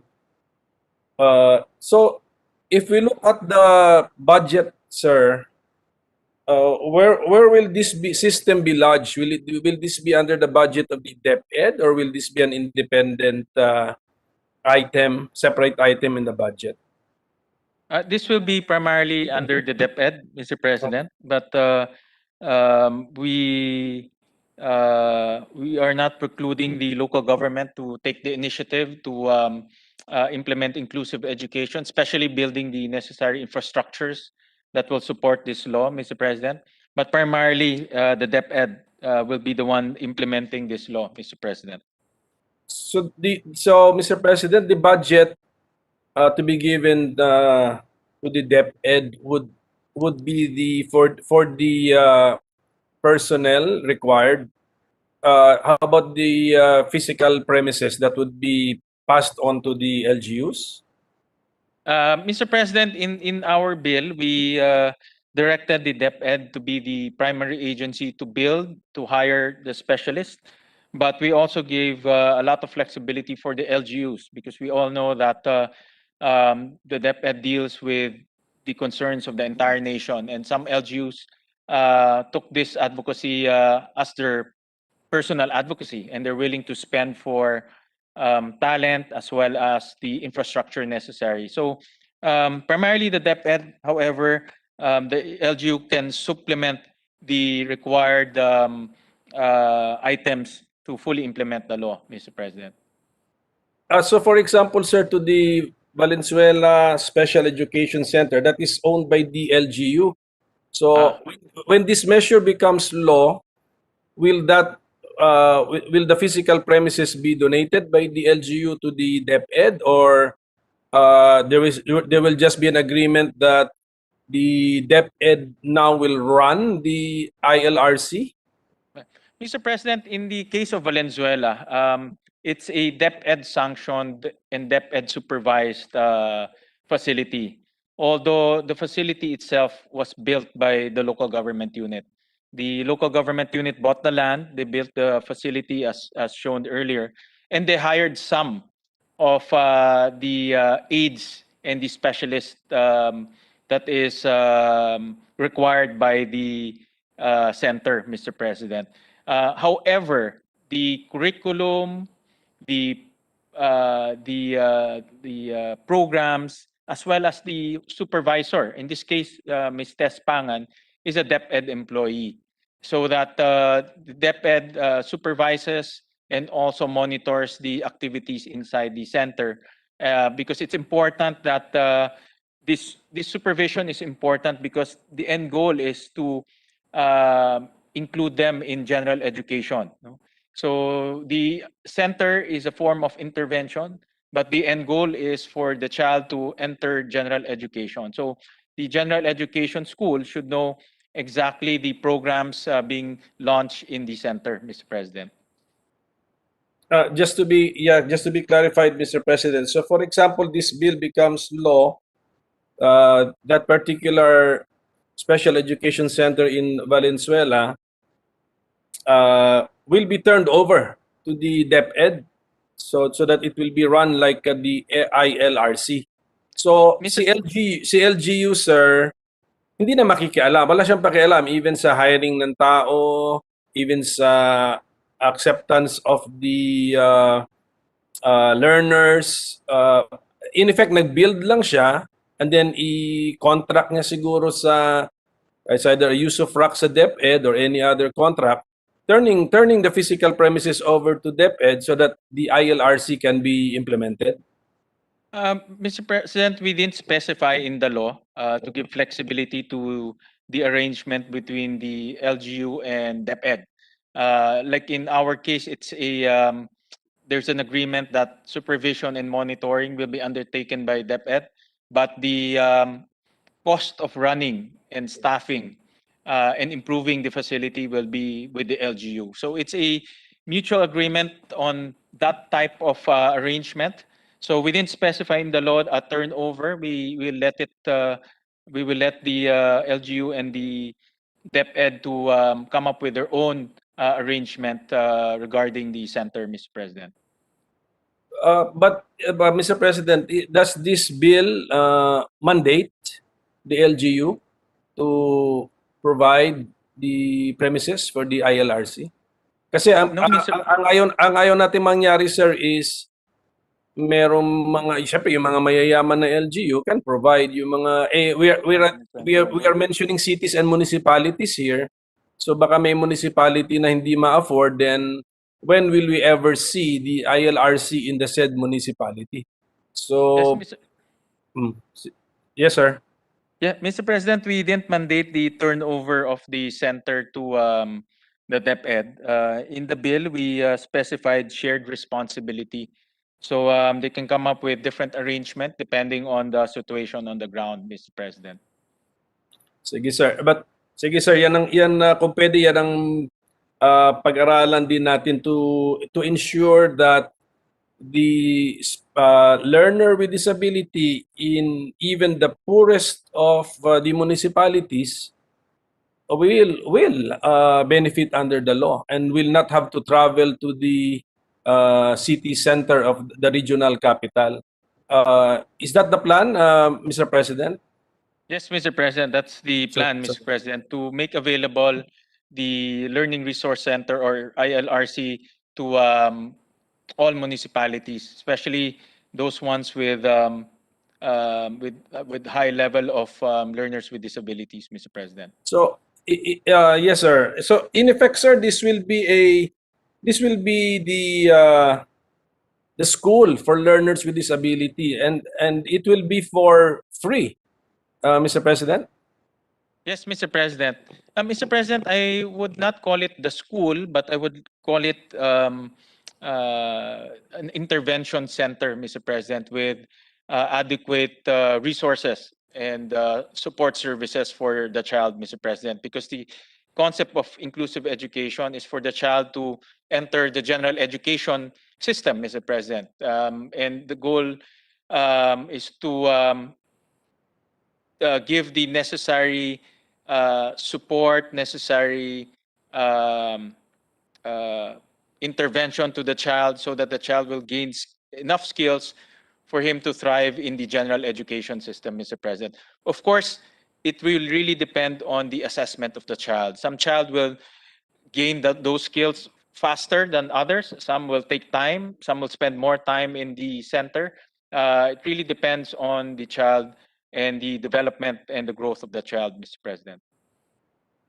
Just to be clarified, Mr. President. So, in the ILRC, we are preparing the learner with disability so that he can enter into the regular school system, or are we preparing the learner with disability to be able to live life independently or to gain skills which will be practical to his life, to his or her life? Both, Mr. President, both. For learner with disabilities who are in, for example, senior high school, they will be given they will be trained with life skills, Mr. President, such as what I shown in the slide earlier. For example, how to wash clothes, how to cook. In Valenzuela, we have a small kitchen there, and we train our learners with disabilities on how to cook and use the kitchen, Mr. President. So both, Mr. President, they'll be trained to, not trained, but they will be given interventions to gain skills to thrive in the general education classroom, and to those who are in senior high school to gain skills to enter the workforce. And back to my earlier question, Mr. President, if the learner with disability never enters the general education classroom, but gains sufficient skills, is he given a certificate or does he graduate from the ILRC system? That's a possibility, Mr. President. We've seen cases like what you mentioned that academic-wise, the learner with disabilities will have issues in fulfilling the academic requirement. But in terms of life skills, some of our learners disabilities can adapt quickly. So that is a possibility depending on the assessment of the child, Mr. President. So in the bill, we included here a provision on the individualized education plan, and this plan will be based on the assessment of the child, and it will have progressive timetables and developmental goals. And this IEP, Mr. President, will be the one that will guide our schools and centers on how to proceed with the necessary intervention on the child, Mr. President. Thank you for that, Mr. Sponsor. Mr. President, at present, I think there are already some private institutions providing services like this or interventions like this, preparing the learner with disability for his or her future life, giving them, hopefully giving them practical life skills. Now, if this bill becomes law and becomes a success, it will be available nationwide in all cities and municipalities and for free. Wouldn't all the students of these private institutions currently doing this now flock to the public ILRCs? And what will happen to these institutions, Mr. President? But Mr. President, the ILRCs are open to anyone, Mr. President, who will require intervention and access to specialists, Mr. President. The private institutions, there's a shortage right now, Mr. President, and this was discussed yesterday by the good gentle lady from Taguig, and there's a shortage right now.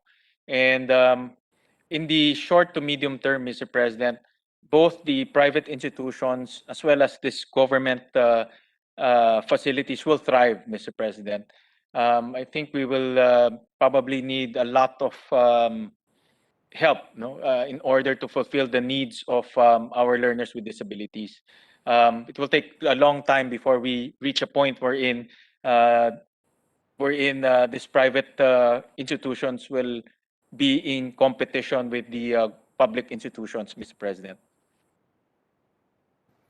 We all want this measure to succeed, Mr. President. So, dapat full support tayo rito even sa budgetary support. So, pati yung pag-hire ng mga tao, iba-ibang mga specializations ito, iba-ibang mga fields.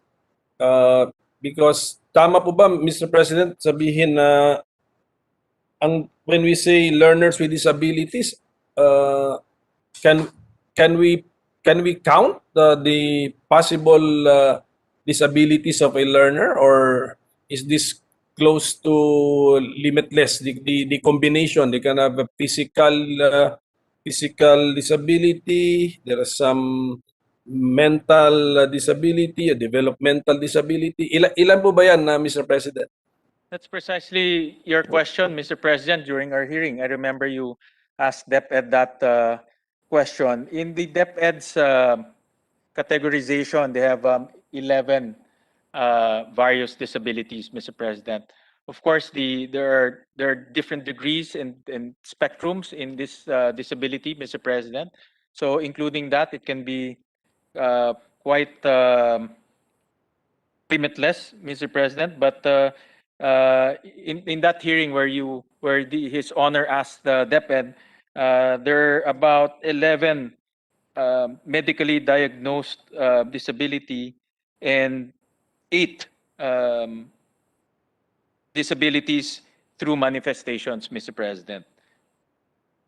So is it logical or reasonable to treat those as separate? So 11 plus 8, we can see there are 19. So when we design the personnel complement for the ILRCs, at least not less than 19 para merong specialista sa kada anticipated learning disability. Kasi I'm sure present naman lahat yan in all. There will be at least one siguro learner with disability in each LGU or municipality or city. So is that a reasonable way to anticipate the required manpower or personnel for this system? Mr. President, it's very important to look at the data and the roadmap as prescribed by the law, Mr. President, because that will enable government to determine what type of specialists we will need on the ground. Different areas will have different situations. Some areas will have probably more disability, this type of disabilities compared to others. So it really depends on what the scenario will be. So that's why in the law there are two mechanisms to see the real situation on the ground. Number one is the child find system, in which this system will proactively look for learners with disabilities. Number two is the information system, as prescribed also in the law and requested by our stakeholders, is to have a full picture of the different disabilities our learners have.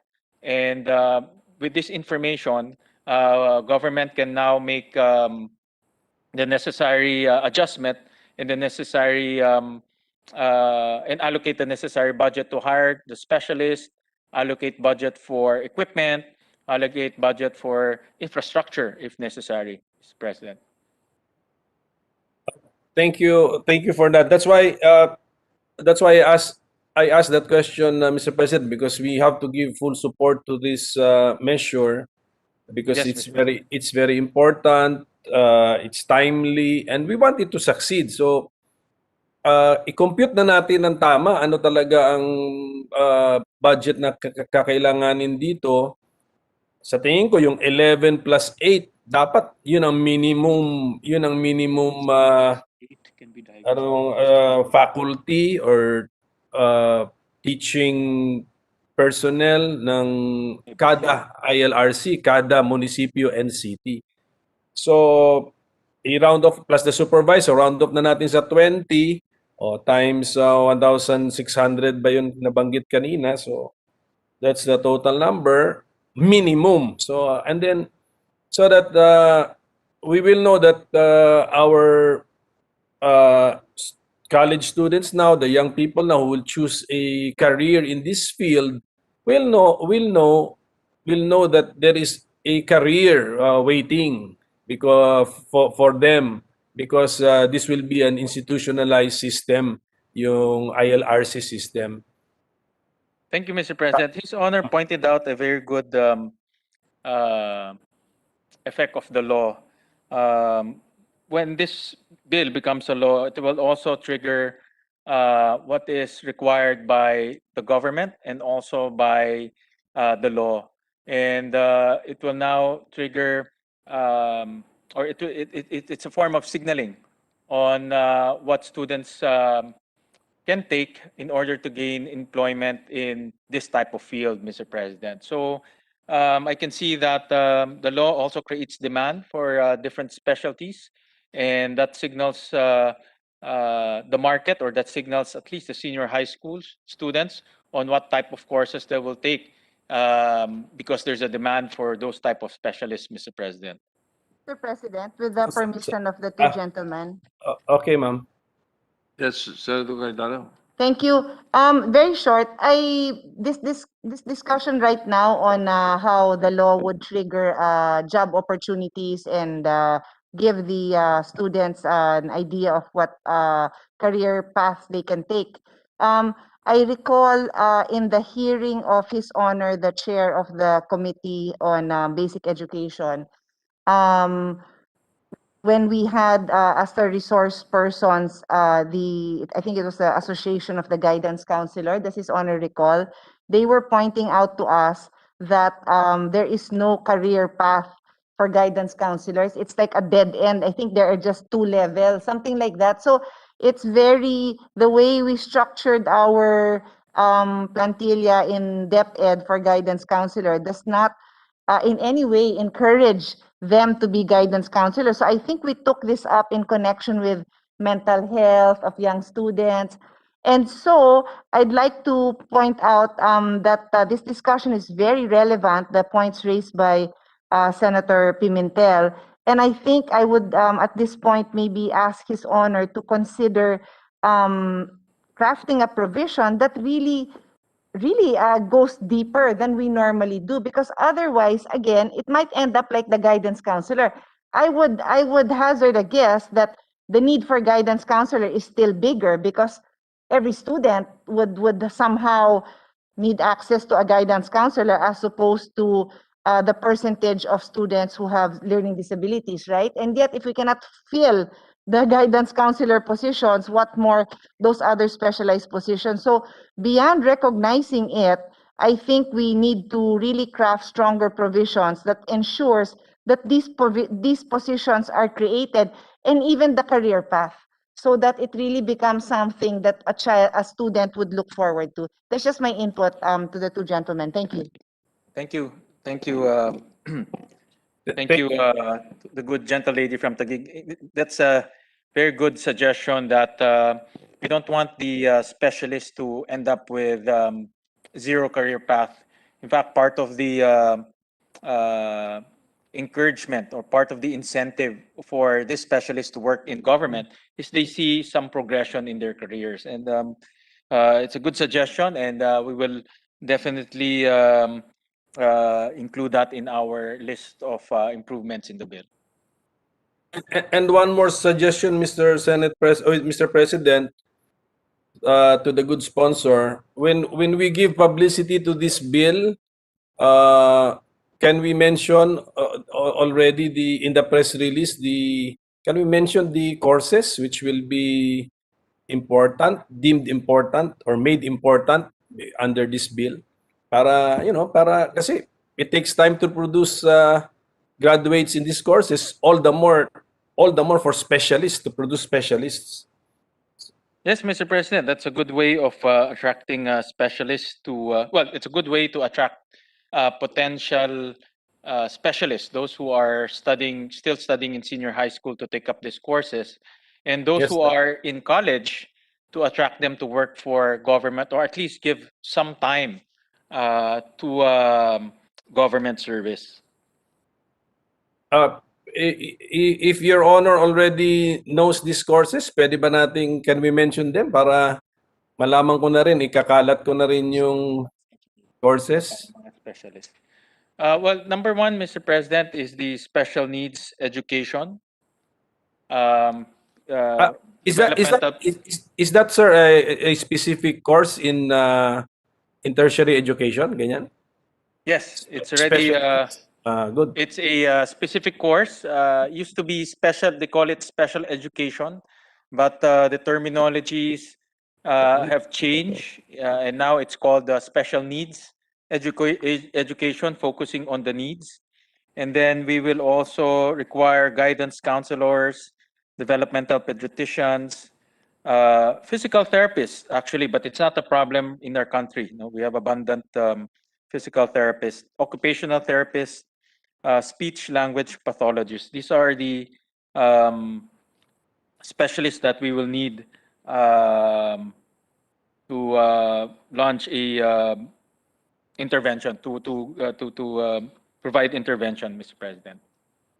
Okay, and siguro pati psychologist and psychiatrist siguro, no, sir? Yes, Mr. President. Okay. Correct, Mr. Sige. President. Just my final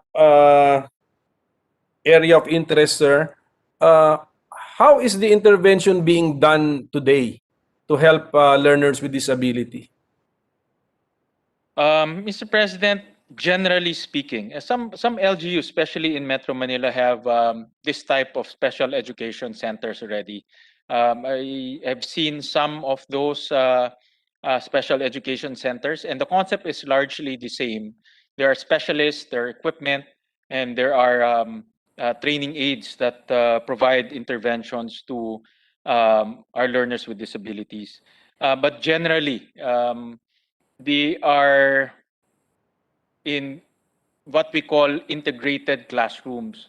So special needs teachers are the ones assigned to teach learners with disabilities in classrooms inside of our school premises.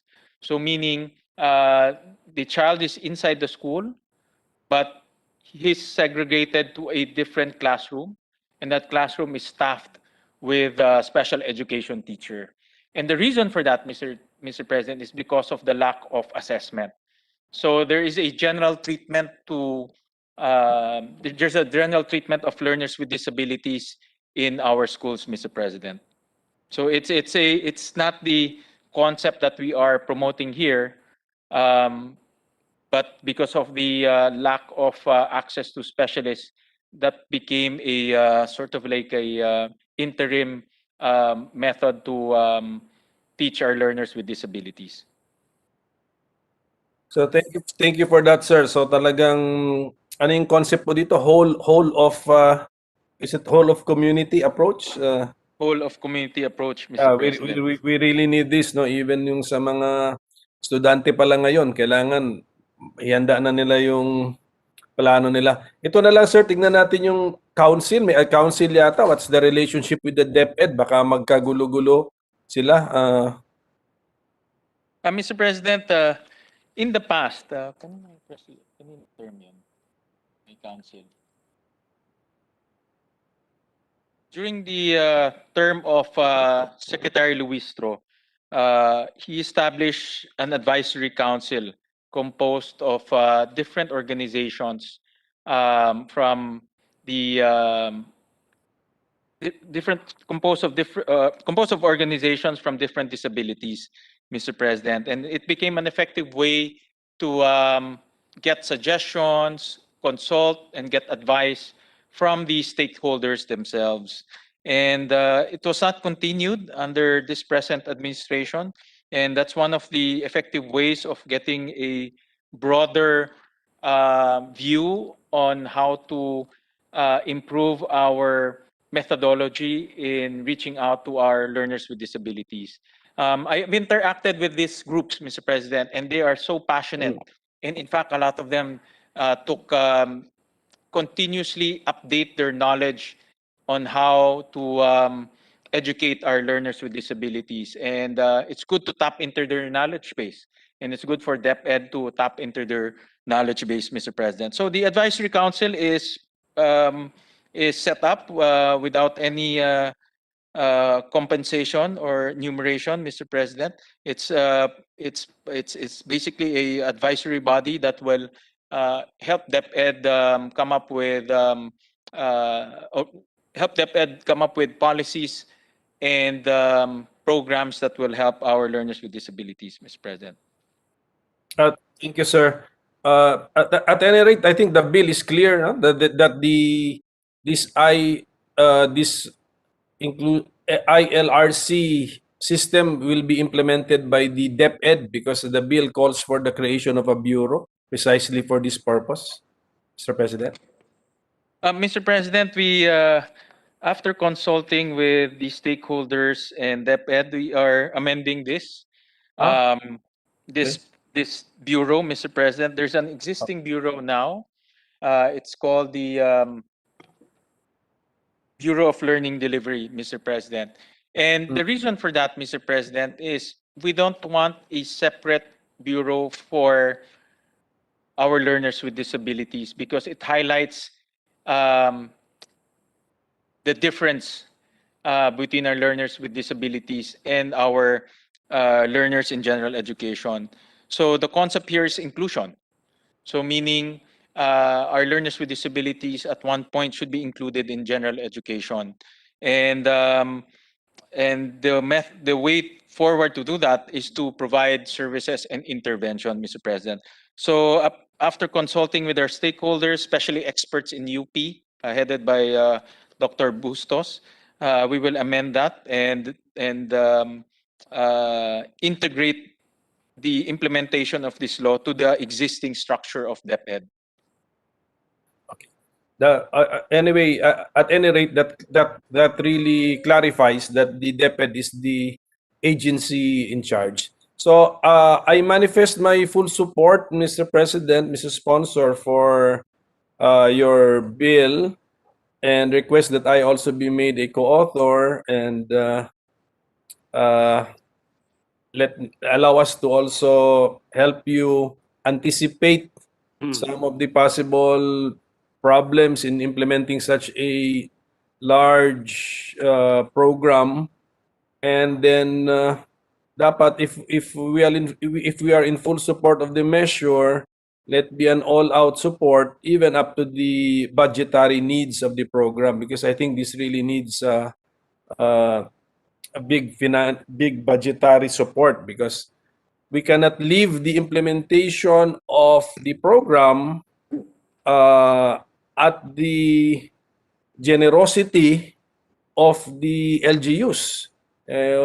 Kasi kung napansin nga natin, nabanggit ni sponsor na there are already interventions in special education here in Metro Manila.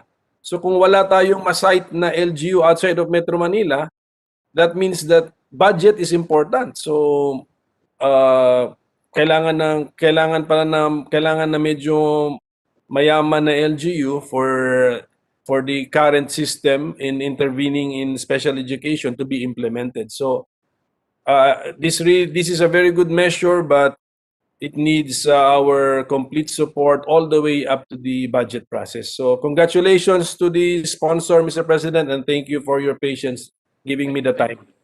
Thank you, Mr. President, Alright. and thank you for manifesting your intention to be a co-author, co-sponsor of this bill. It's an honor, Mr. President. I know His Honor has a lot of experience also in the realm of education and governance, and it will be a great privilege for His Honor to be part of this measure, Mr. President. And likewise, we welcome suggestions that will improve the bill. I know His Honor is he's very sharp when it comes to sharpening the bill. So we welcome his insights and his suggestions to improve the bill on hand. So thank you very much, Thank Mr. you, President. Majority Leader. Thank you, Mr. President. Mr. President, there are no members who wish to interpolate this measure. I move that we close the period of interpolation. Any objection? Hearing none, period of interpolation is closed. I believe, Mr. President, a number of our colleagues would like to submit to the distinguished sponsor their amendments. So we can give it a bit more time and properly open the period of amendments next week, if it's all right with the good sponsor, Mr. President. All right. So Yes. with that, we move to suspend consideration of the measure. Hearing no objection, consideration of the measure suspended. Majority Leader, can we have a few minutes of suspension? Yes, I was about to say, Mr. Alright. President, I noticed that you were a bit tired and needed a bit of a break. So I move, Mr. Yes. President, for a Senate suspension. 5 minutes suspension. Session suspended.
Mr. President, Majority Leader, yes. I move to resume Senate Bill number 1933 under Committee Report number 147.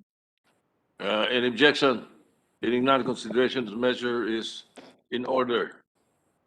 To the sponsor of the bill is Senator Risa Ontiveros, and to interpolate is Senator Pia Cayetano. All right, Senator Risa Ontiveros is recognized to sponsor the measure, and to interpolate the Senator Pia Cayetano. Thank you, Mr. President. Thank you, Mr. President. With the permission of Her Honor, I would like to propound some questions and maybe at some point offer some suggestions. But I'd like to start with the purpose of the bill and then take it from there. Certainly, Mr. President and good gentlewoman from Taguig and Pateros, when I first sponsored this bill in December, it was in the spirit of moving forward. It would be a great Christmas gift for prospective adoptive parents and children who could be adopted into their own families. And now in the month of February, making progress on this bill will in turn be a great Valentine's gift to both of them, especially, Mr. President, good gentlewoman, in the light of recent reports about which there was a resolution referred just today about illegal adoptions through Facebook. So one of the various concerns that this bill seeks to address. So by all means, good gentlewoman and Mr. President. Thank you. For the record, I have a Senate bill that is a comprehensive bill on adoption and alternative childcare, which I don't believe was taken up in crafting of this bill. So in the course of my interpellation, I may refer to some provisions there because my professional experience on this matter also comes from my being the previous chair for 6 years of the Committee on Women and Children. And then I also actively participated and crafted the House version of the said Senate bill that I mentioned when I was in the House of Representatives. And Yes, Mr. finally, I am an President. adoptive parent. So on that note, I hope Her Honor would understand where I am coming from. It is both personal and it is both based on my personal and professional experience. I certainly understand, good gentlewoman, Mr. President. And if I recall correctly, in the earlier stages of the crafting of this bill, practically the sole and only reason that it was not possible to combine the good gentlewoman's bill and this committee report was because of the proposal about a certain organizational arrangement regarding the DSWD. But moving forward in this interpellation, I'm certainly open to listening to and trying to respond to the questions of the good gentlewoman, and at the proper time also considering her proposed amendments. And I wish to assure Mr. President, the good gentlewoman, that the DSWD, which is also following our interpellation, is also prepared to look at possible organizational changes in trying to fulfill the objectives of this bill, Mr. President. I actually don't know the reason. That's not the reason that was relayed to us. But I'll not get into it. It will just be relevant when I ask certain questions, because normally when a bill of a very similar nature is filed, the reason why you take them up together is so that precisely you could compare the different provisions. And of course, it is the chair's prerogative to choose which one he or she believes is the best. So not having it considered officially, I don't know then how you proceed in that manner. In that case, I will, to the extent that it's relevant to this bill, I will have to mention it because, as I said, it was not included. So I don't know in what way Her Honor or her staff was able to take it into consideration. So on that note, let me proceed with Her Honor's permission. Certainly, Mr. President. So I'll try to keep this simple.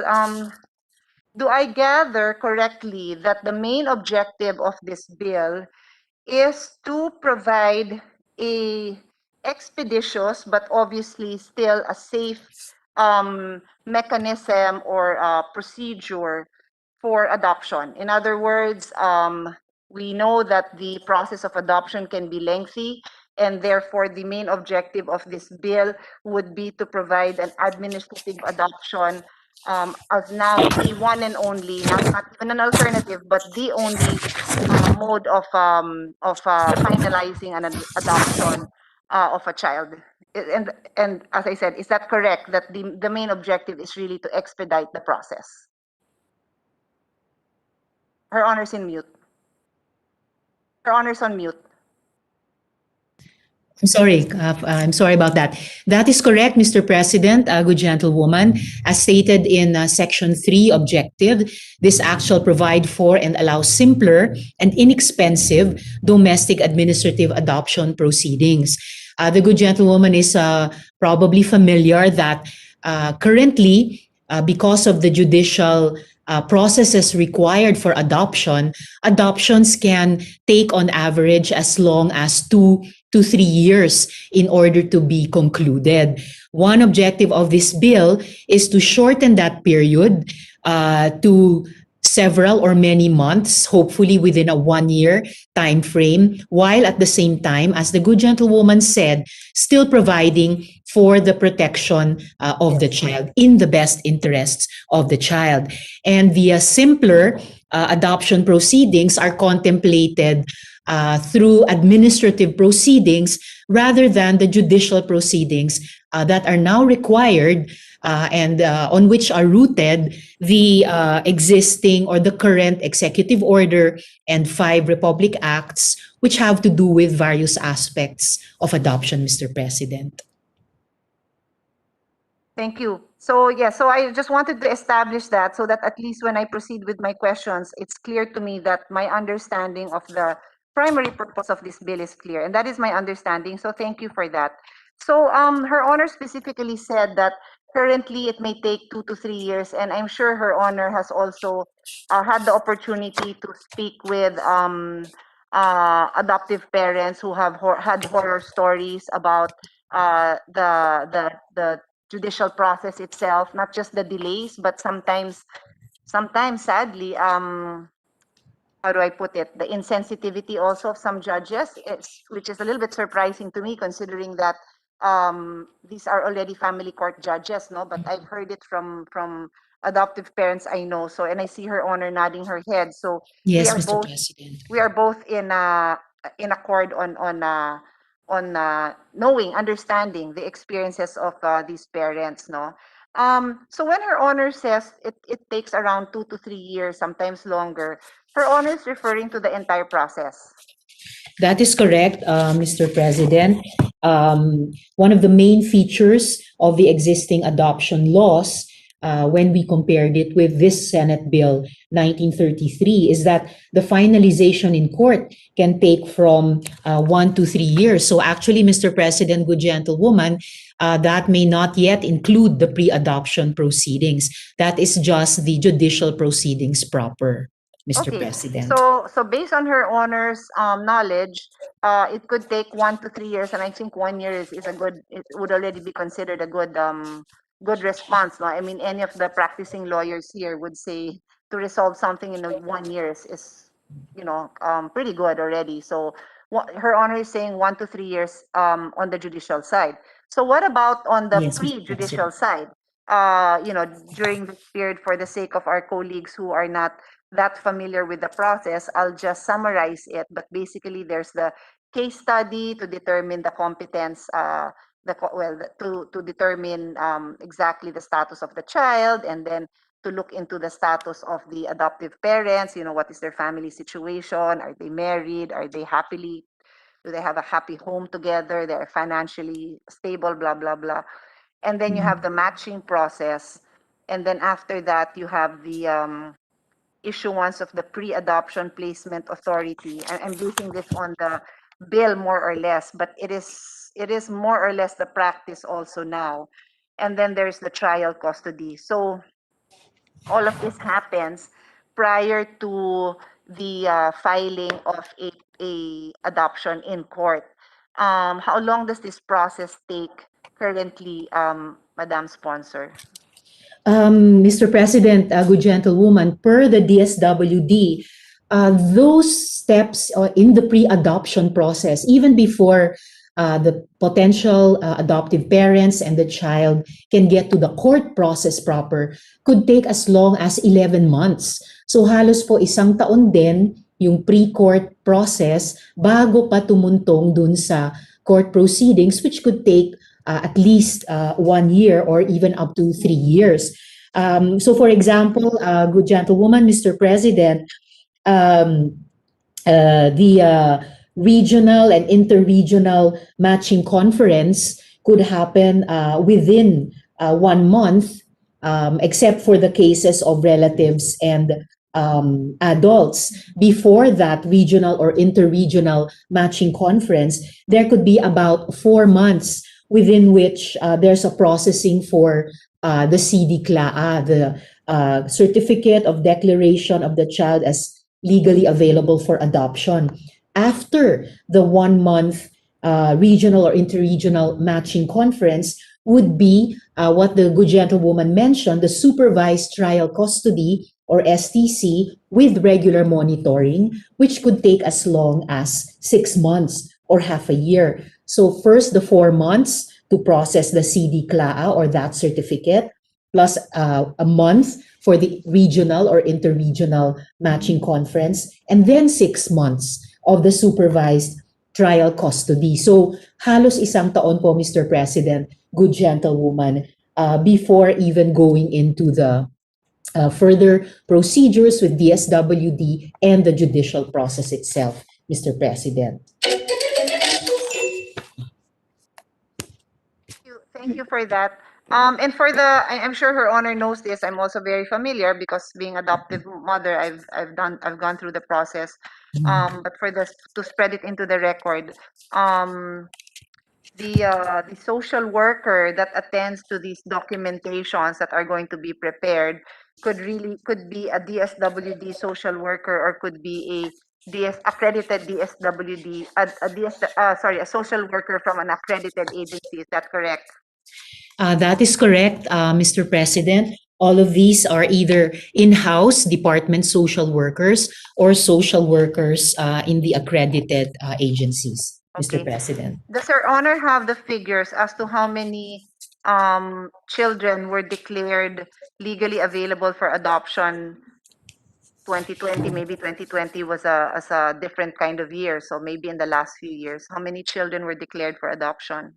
Yes, Mr. President, good gentlewoman. I actually have the figures from DSWD for a considerably longer stretch of years.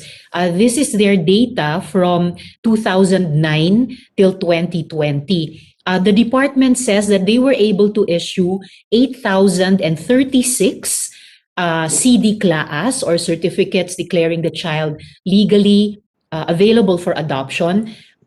Both po for domestic adoption and inter-country adoption, so 8,036. Of these 8,000 plus, 3,101 CD-CLAAs were actually facilitated within the ideal turnaround time for facilitating CD-CLAAs. They were facilitated within the ideal TAT of 22 days for abandoned children and within 17 days for surrendered children. However, good gentlewoman, Mr. President, it's worth noting that of those 8,036 children who were issued CD-CLAAs, only 1,243 of them, or about 15% of those certified as available for adoption, actually umabot po sa final decree of adoption. So 15% lang po, at least in terms of domestic adoption. Ibig sabihin po, a maximum of 85% of these children, though legally available for adoption, ay hindi pa talaga napa-adopt sa kanilang adoptive parents, Mr. President. Can you repeat that number? How many Yes, were Mr. legally President. adopted? How many? 1,243 were domestically adopted out of 8,036 who were issued CD class for both domestic and intercountry adoption. So that's the 15%. It would be 15%, good gentlewoman.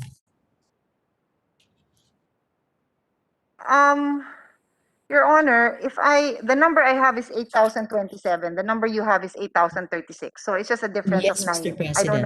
I don't know why we have different numbers, but if they're very similar, I'll so check never with mind. DSWD. All right, Mr. It President. doesn't matter. It matters because those are 9 children, but nevertheless, it's Yes, still in the 8,000 range. It's less than 1%. Let's use Her Honor's number, 8,036. Mr. President. 8,036 is over a period of 12 years. Yes, Mr. And President. so that means if I divide it by 12, although there are specific details, if I divide it by 12, there is, if I divide it by 12, that's 670 children were given CDC class. Yes, Mr. President. 600 Every year. only. Opo. Yeah, 600 every year. And the data I have, I don't know if Her Honor has other data, is that it was estimated that there's 1,800 neglected and abandoned children in the country. This is United Nations data. It's 1.8 million, what did I say? Sorry, 1.8 million. 1.8 million abandoned and neglected children. That's a number that came from UN. I have not seen any other number. 1.8 million. And here we are preparing the document. DSWD tells us that they have been able to prepare the document for 600 children a year. That's a Are they very doing their small job? percentage, Are good they doing their gentlewoman. job? Even if I assume, and I don't have the numbers, perhaps Her Honor does, of the 1.8 million abandoned and neglected children, let's assume that 50% of them do have biological parents who maybe are just temporarily unable to provide them with the love and care that they deserve. So we're still talking about 1 million children. And here we are placing 600 children. And that's When only Her Honor reports to 0.03%. me, when Her Honor reports to me that there are now 600 children, DSWD has been able to go through their record, but the problem is with the courts. No, I beg to disagree. I agree that there is a problem with the delay in the courts, can be improved. But what about the delay in DSWD? What about the 1 million children out there, 1.8 million children who are abandoned and neglected? And they tell us that they process 600. Let's just go to another issue that every single senator is very familiar with. Yung SAP. Inabot ng ilang buwan para ilabas yung SAP. Pera lang 'yon, hindi tao. Tapos nung sinabi ng nag-decide na let DSWD handle the second round of SAP, 9 months para ilabas 'yon. So, I go back to my first question. What is the objective of this bill? And the response of Your Honor is to expedite in a safe manner for the best interest of the child that they find homes. Well, is the solution simply to remove the role of the judiciary? Or are there other things that we can do within the administrative level that will also expedite this process? Yes, Mr. President. It is the perception in the bill that providing for domestic administrative adoption proceedings will achieve the purpose of placing those children who are legally available for adoption in the homes, in the families who apply to take care of them through the prospective adoptive parents. Indeed, the number of 1.8 million abandoned and neglected children is a very large number, which gives rise to deep and urgent concern in the hearts of all of us. Perhaps it is unfortunate that not more of them are actually offered for adoption and that not more parents volunteer to be able to adopt them. However, if we look even just at the smaller field in the data given to us by DSWD, if only more of the 8,036 children who were issued CD class within the recent 12-year period could be placed in homes and families with potential adoptive parents, that would still constitute almost more than 7,000 more children becoming new members of 7,000 more families. Additionally, Mr. President, good gentlewoman, if we make adoption easier through an administrative process, it may even encourage more parents to adopt. So the problem isn't all DSWD inefficiency. And I would be glad to share, Mr. President, with a good gentlewoman, some other data about the current human resource component or complement rather of the DSWD, with which they have been able still to do something these past years in terms of adoption. And I do believe that through an administrative process, they will indeed be able to do more for these children, Mr. President. Thank you, Mr. President. I think we need to clarify what we are discussing. Her Honor is focusing on the fact that 8,000 CD class were issued. Okay, and for the sake of our colleagues and to spread it into the record, CD class is the certificate that a child is legally available for adoption. So that means they went through the process, the SWD or others, accredited social workers went through the process of checking if talagang abandoned na itong batang to, wala na ba talagang magulang. And after going through the process, yes, this child may now be abandoned. Okay, so DSWD now tells us, eto na, we have declared for a freaking term of 12 years, we have declared 8,000 children available. So what now? After that, they still have to find the matches. They still have to find the parents. And that is still on DSWD, the Department of Social Welfare. Who else will do it? Her Honor said it is unfortunate that there were no other parents. No, it is not unfortunate. They are not doing their job. And that is why I am asking Her Honor if by simply, and I have no problem with an administrative form of adoption, I am on board on this. I am simply asking Her Honor, is there a need to look into the process that goes on in DSWD to also expedite this process further and not simply say, let's be happy because now these 8,000 kids who have been given the certificate that they can be adopted, they will now be processed right away because they will not be going through judicial. No, that is not the next step. The next step is the matching, finding the parents who can be a match, and so on. And that is still administrative. How is that addressed? How is that issue addressed in this bill? That is my question, Your Honor. Thank you, Mr. President, good gentlewoman. I'll approach that latest question from three starting points. One, Mr. President, is that not all of the 1.8 million children, not all the children in residential care facilities are automatically suitable for adoption. Some are in fact for just to I beg say, your pardon? we agree on that, Madam Yes. Madam Sponsor, because I pointed Yes. out earlier, let's even assume na 50% lang naman ang dapat ma-adopt. So I Alright. just wanted to interject that I'm okay with that. I'm not assuming that Thank you, all Mr. 1.8. President. I am the author of the foster care bill, so I do know, and I will even hazard a guess that more have to be in foster care rather than adopted. So I am on board with that, with what you're trying to say, that not necessarily 1.8 need to be adopted. Thank you, Mr. President, good gentlewoman. Let me also point out, because I mentioned earlier that despite human resource limitations, still the DSWD has been able to try to apply itself to this task. May I draw the good gentlewoman's attention to the fact that by position in the DSWD central office, there are actually only 22 social workers, 8 of them permanent and 14 of them on contract of service status. The statisticians are even fewer, Mr. President. There are only 2 in the DSWD central office. And speaking of administration, there are only 3 administrative staff in the DSWD central office. So looking at that, perhaps the 600 a year is still, while a long way from serving all the children who could possibly be adopted, shows some level of efficiency on the part of the central office.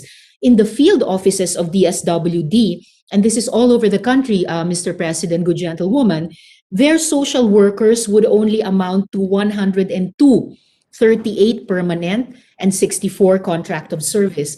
The statisticians, Mr. President, in the field offices, 0 of whatever employment status. And the administrative staff all across the country, Mr. President, only 20.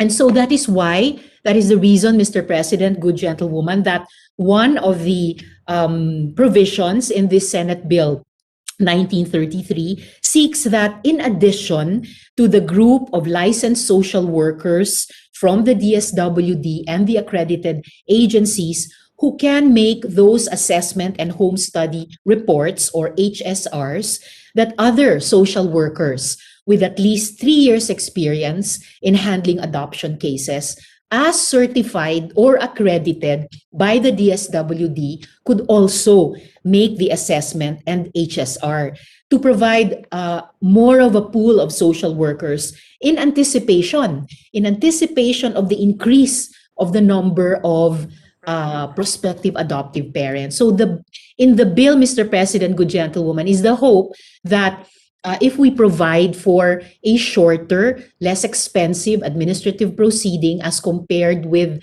the current judicial one, that more parents will be encouraged to go in for this adoption process of children who are available for adoption. And also there will be a complement from other social workers who can assist the DSWD to more effectively and efficiently undertake this task, Mr. President.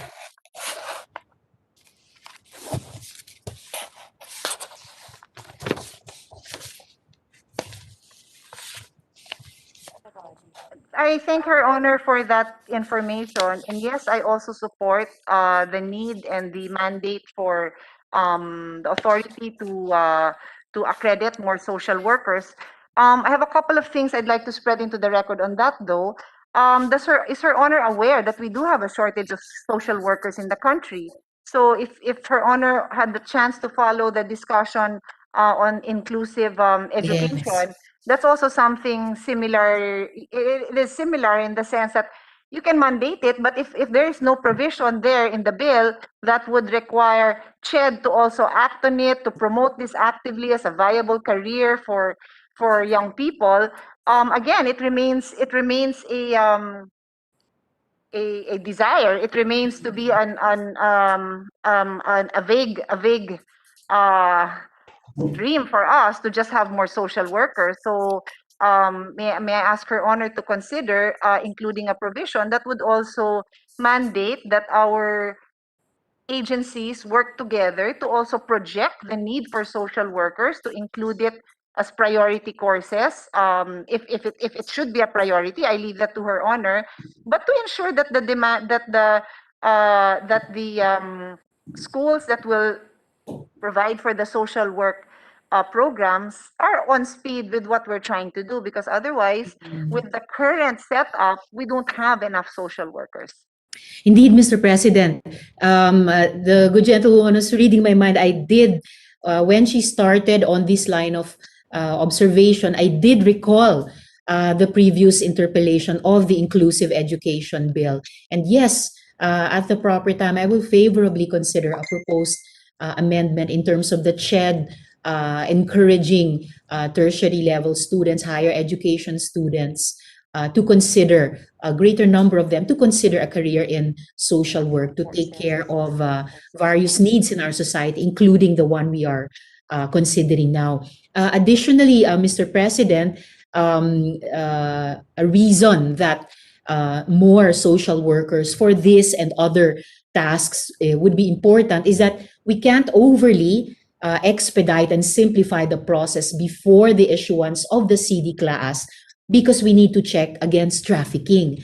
And this, I'm reminded of the issue recently out in the media and in public conversations about illegal adoption through Facebook. So it's a similar concern that we want to guard against in terms of the possible trafficking of children, Mr. President.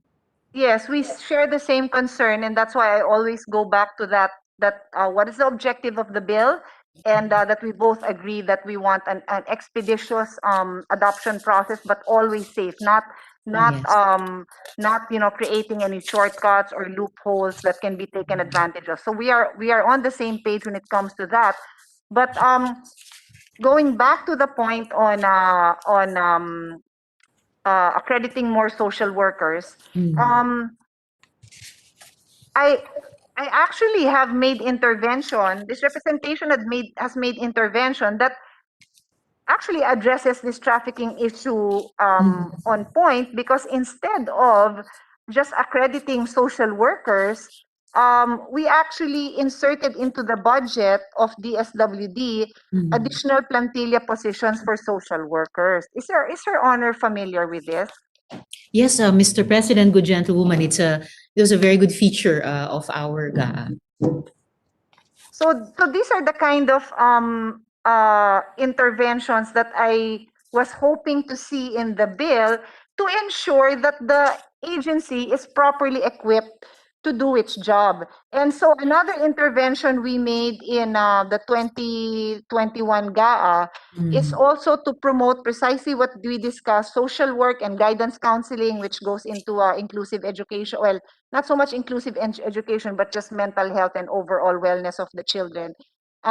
We put that funding in CHED so that CHED can start promoting these courses and helping. I think it would be like for workshops to help other SUCs to come up with these courses. Yes, Now, I Mr. mentioned- President, good gentlewoman, just for the record, I would like to affirm what the good gentlewoman has said, that it was the intervention of Senator Pia for 35 million pesos precisely for the hiring of currently contractual social workers as regular plantilla social workers. Thank you, Mr. President. Thank you. But let me now emphasize the reason we did this and the reason we remain concerned about the focus of this bill. Mr. President, as it currently is drafted, the reason I point out, and Her Honor doesn't have any other figure, so we're working with the 1.8 million abandoned and neglected children. And since unless DSW has given her more details, we don't know how many of those should be adopted or should be put in foster care. But at the very least, that is their status. They should be adopted or in foster care, because they are generally termed as abandoned and neglected, and therefore they cannot be, at least for the time being, with their biological parents. So I don't know the number. I don't know if it's divided, if it's 25% should be adopted, if it's 50%. So for lack of any other number, I just know that it's less than 1.8, but definitely a huge number, hundreds of thousands of children that need a permanent home, and another hundreds of thousands of children that need a temporary home. So on that note, let me point out that Mr. President, before the good gentlewoman proceeds, one of the 5 current laws having to do with various aspects of adoption is actually a law on, it's the Republic Act number 10165, or the Foster Care Act. So perhaps a fuller implementation of this law would also be able to place more of these 1 million plus abandoned and neglected children in more suitable foster care arrangements, in addition to or aside from adoption, Mr. President. yes, that is the law I'm referring to that I sponsor. That is my law, Madam Sponsor, the foster care law. That's why I said I'm very familiar with foster care, and I would hazard that there are more children that should be put in foster care than those that should be adopted. And I said I'm hazarding because I am not a data scientist. I need to rely on data to be able to come up with that actual amount. But I do believe that families. I mean, I think it is our policy that families should be united whenever possible, and that is why we strengthen the foster care law. So we're familiar. We're And that is very familiar with that. And that is also why, good gentlewoman, that even in this Senate bill seeking administrative proceedings for adoption, the same pre-adoption processes will be undertaken as are already being undertaken now, including the interview by the social workers of the potential adoptive child's birth parents, if they are known and if they are present, just to ensure that reunification is not the optimal situation for this potentially adopted child, and that therefore the processing of the CD-CLAA may proceed, Mr. President. Yes, I am also very familiar with that, which just brings me to my next point, which is you have the same bureau handling all of these things, and nothing has changed under this bill. Nothing further strengthens their capacity, nothing increases the number of social workers on it, nothing. And so I have no idea how the delays or the lack of manpower that they are currently experiencing. And please be informed that the 35 million that I inserted into the budget is just a fraction of what is needed. It's an amount. I think the initial proposal was, I don't know, not 187 million. So what is 35? That's about a quarter, less than a quarter, maybe a fifth or a sixth of what was desired to be able to maybe come closer to the goal of placing these children to the point that they can file a petition for adoption, whether it's in the courts if we don't pass this law yet, or in the administrative through administrative proceedings. So that is the point I'm trying to make, Your Honor. What in the bill is addressing these concerns? And I'll say it out straight. The bureau in charge of handling these children that need to be placed, the bureau in charge of handling this, I'm just looking for my notes. The bureau in charge of handling the placement of these children is called the Program Management Bureau of DSWD. They also handle all programs prescribed by law concerning children, youth, senior citizens, and persons with disabilities. Would Her Honor like me to, well, let me go on. What are those specific functions of this Program Management Bureau? They supervise and monitor operations and implementation of all programs and projects related to disadvantaged children, youth, women, PWDs, older persons, and families and communities. They provide technical assistance on the aforesaid programs and projects. They develop and implement an operations review and evaluation system for these programs and projects. They develop and institutionalize mechanisms to establish and maintain networks and alliances at the national level to support the implementation of these programs. Sa madaling salita, they're doing everything that is needed in this country to assist children, youth, women, PWDs, older persons, the entire family, and the entire community. So how did this bill address the workload that these people are currently handling? How will we be able to expedite and achieve our common goal, which we have identified, Your Honor?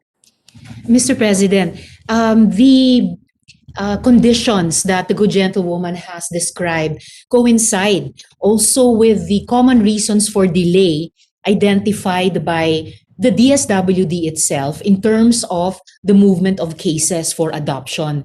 For example, Mr. President, the limited number of social workers handling the program, which the good gentlewoman and I have been talking about. The DSWD says that the majority of LGUs have one or two social workers managing all the programs and services in their locality. And there is no social worker solely assigned in alternative Yes, we know parental that. care. We They know that, are, ma'am. yes, That's why we're asking, what does the bill do to address this? So you're basically telling me, Her Honor is telling me that what I'm saying coincide with what DSD is saying. I know that. So what does the bill do to address that? That is the question, Your Honor. yes, Mr. President. I'm simply putting on record observations of the DSWD, which coincide with the observations of the good gentlewoman, and which also explain why the DSWD has a proposal for additional staff, both in their central office and in their field offices. Staff But Her Honor did including, not carry that proposal. I'm not aware that that proposal which is the proposal for plantilla positions, the proposal to strengthen the bureau, or even a proposal to have a separate bureau that will solely be dedicated to the needs of placing abandoned and neglected children. That is not carried in the bill. Am I mistaken? which is why, Mr. President, good gentlewoman, these proposals of the DSWD on additional staff in their central and field offices, and they have detailed which staffers they are, I would be happy to accept as the subject of amendments from the good gentlewoman at the proper time to reinforce and improve the capacity of the DSWD to handle domestic adoption concerns, and also to accept an amendment for a separate bureau with these new plantilla positions, Mr. President. But did Her Honor not see the importance of this when this bill was being heard and during the TWDs? Again, I simply mention this because these are concerns that we tried to address in our bill that Her Honor chose not to include. And that's why I bring it up, simply because Her Honor is now telling me, and I am grateful that she sees the importance of addressing these concerns by way of strengthening the Bureau, and or, which is my proposal, to have a totally independent bureau. I'm just wondering why this is not something that was included in the committee report. Mr. President, good gentlewoman, to reiterate, I am happy to accept an amendment at the proper time for a separate bureau with the new plantilla positions within the DSWD. But Her Honor did not feel that there was an importance to do that during the time that the report was being prepared. Well, Mr. President, I suppose the important thing now is for me to signify to the good gentlewoman that before the bill can possibly be passed into law, that this amendment, this proposed amendment, will be welcome in order to improve the organizational capacities of the DSWD, and above and beyond that, in order to strengthen and improve the adoption services to the children legally available for adoption and to the prospective adoptive parents whose numbers we hope will increase. Further, Mr. President, this bill focuses on the process, not on the lack of resources, although that is always an important need that we seek to respond to better every year, especially in our budget process. And as I have said, I am open to enrichment, further enrichment of this bill during the period of amendments, Mr. President.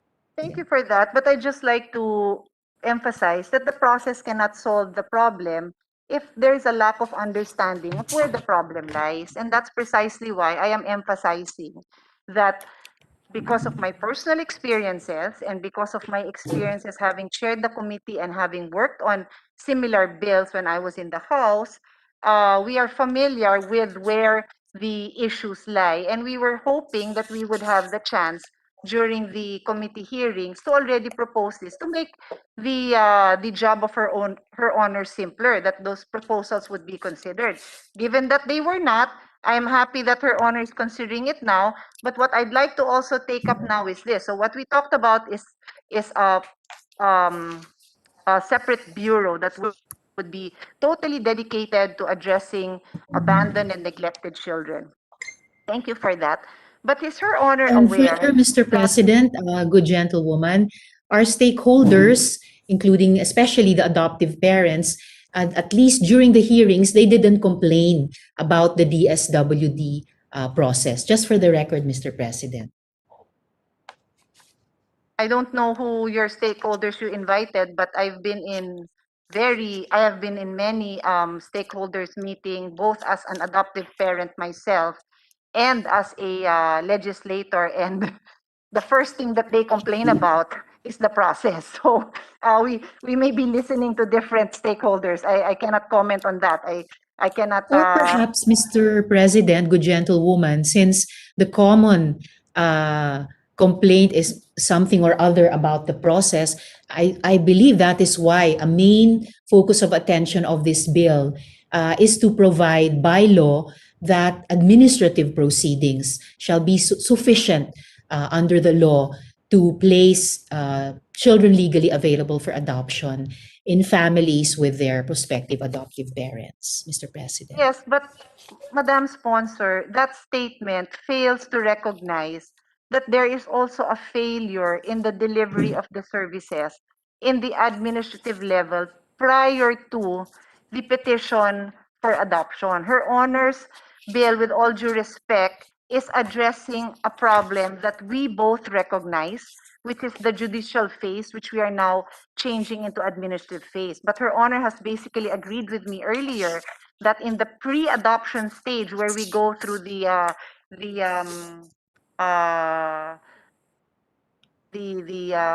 matching, and prior to that, before the issuance of the certificate of authority to be adopted and all that, that whole process is not being addressed. So that's why I go back to the purpose of the bill. What is the purpose of the bill? To expedite the adoption. What are the causes of the delays? Judiciary, check. We are addressing that. How about in the administration, in the implementing agency? There are causes for delay too as well.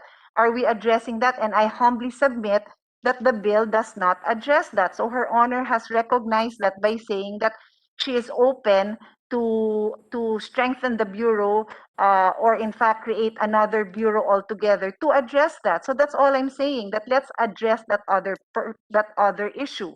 Indeed, And Mr. has President, agreed, correct? which is why, as I have said earlier, Mr. President, we will improve the DSWD's resources in the period of amendments in order to address their capacity building for these adoption proceedings. Thank you.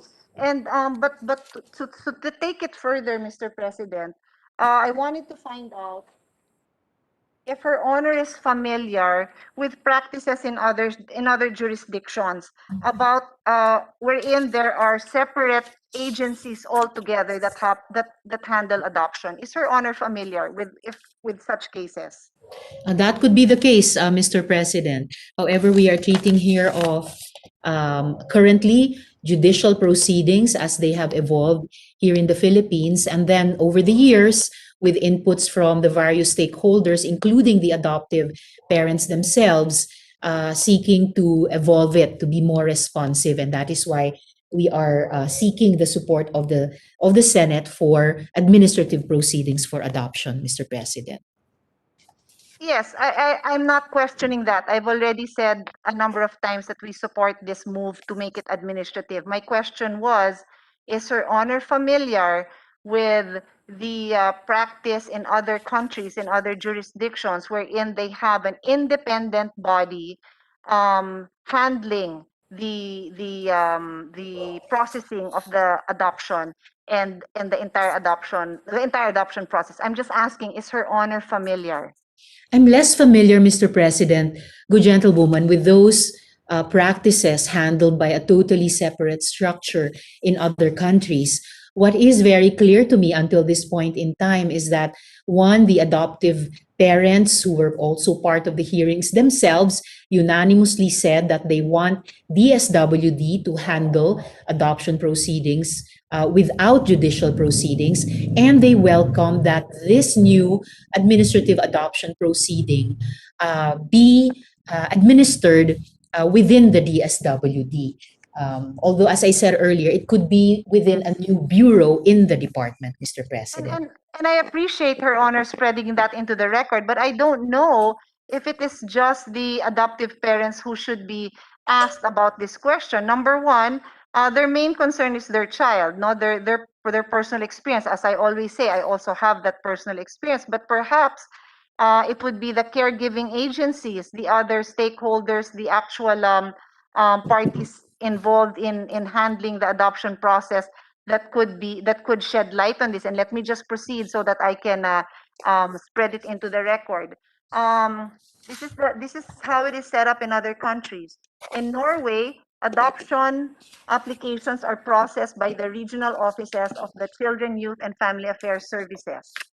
It is a professional body in the area of child welfare and adoption family protection. It is responsible for the whole process, and it's an 8-step process. In Denmark, the Minister of Justice sets out the rules for approval of prospective adopters and for adoption proceedings. In Thailand, the Child Adoption Center of the Thai Department of Social Development and Welfare is the government agency in charge of overseeing all child adoptions.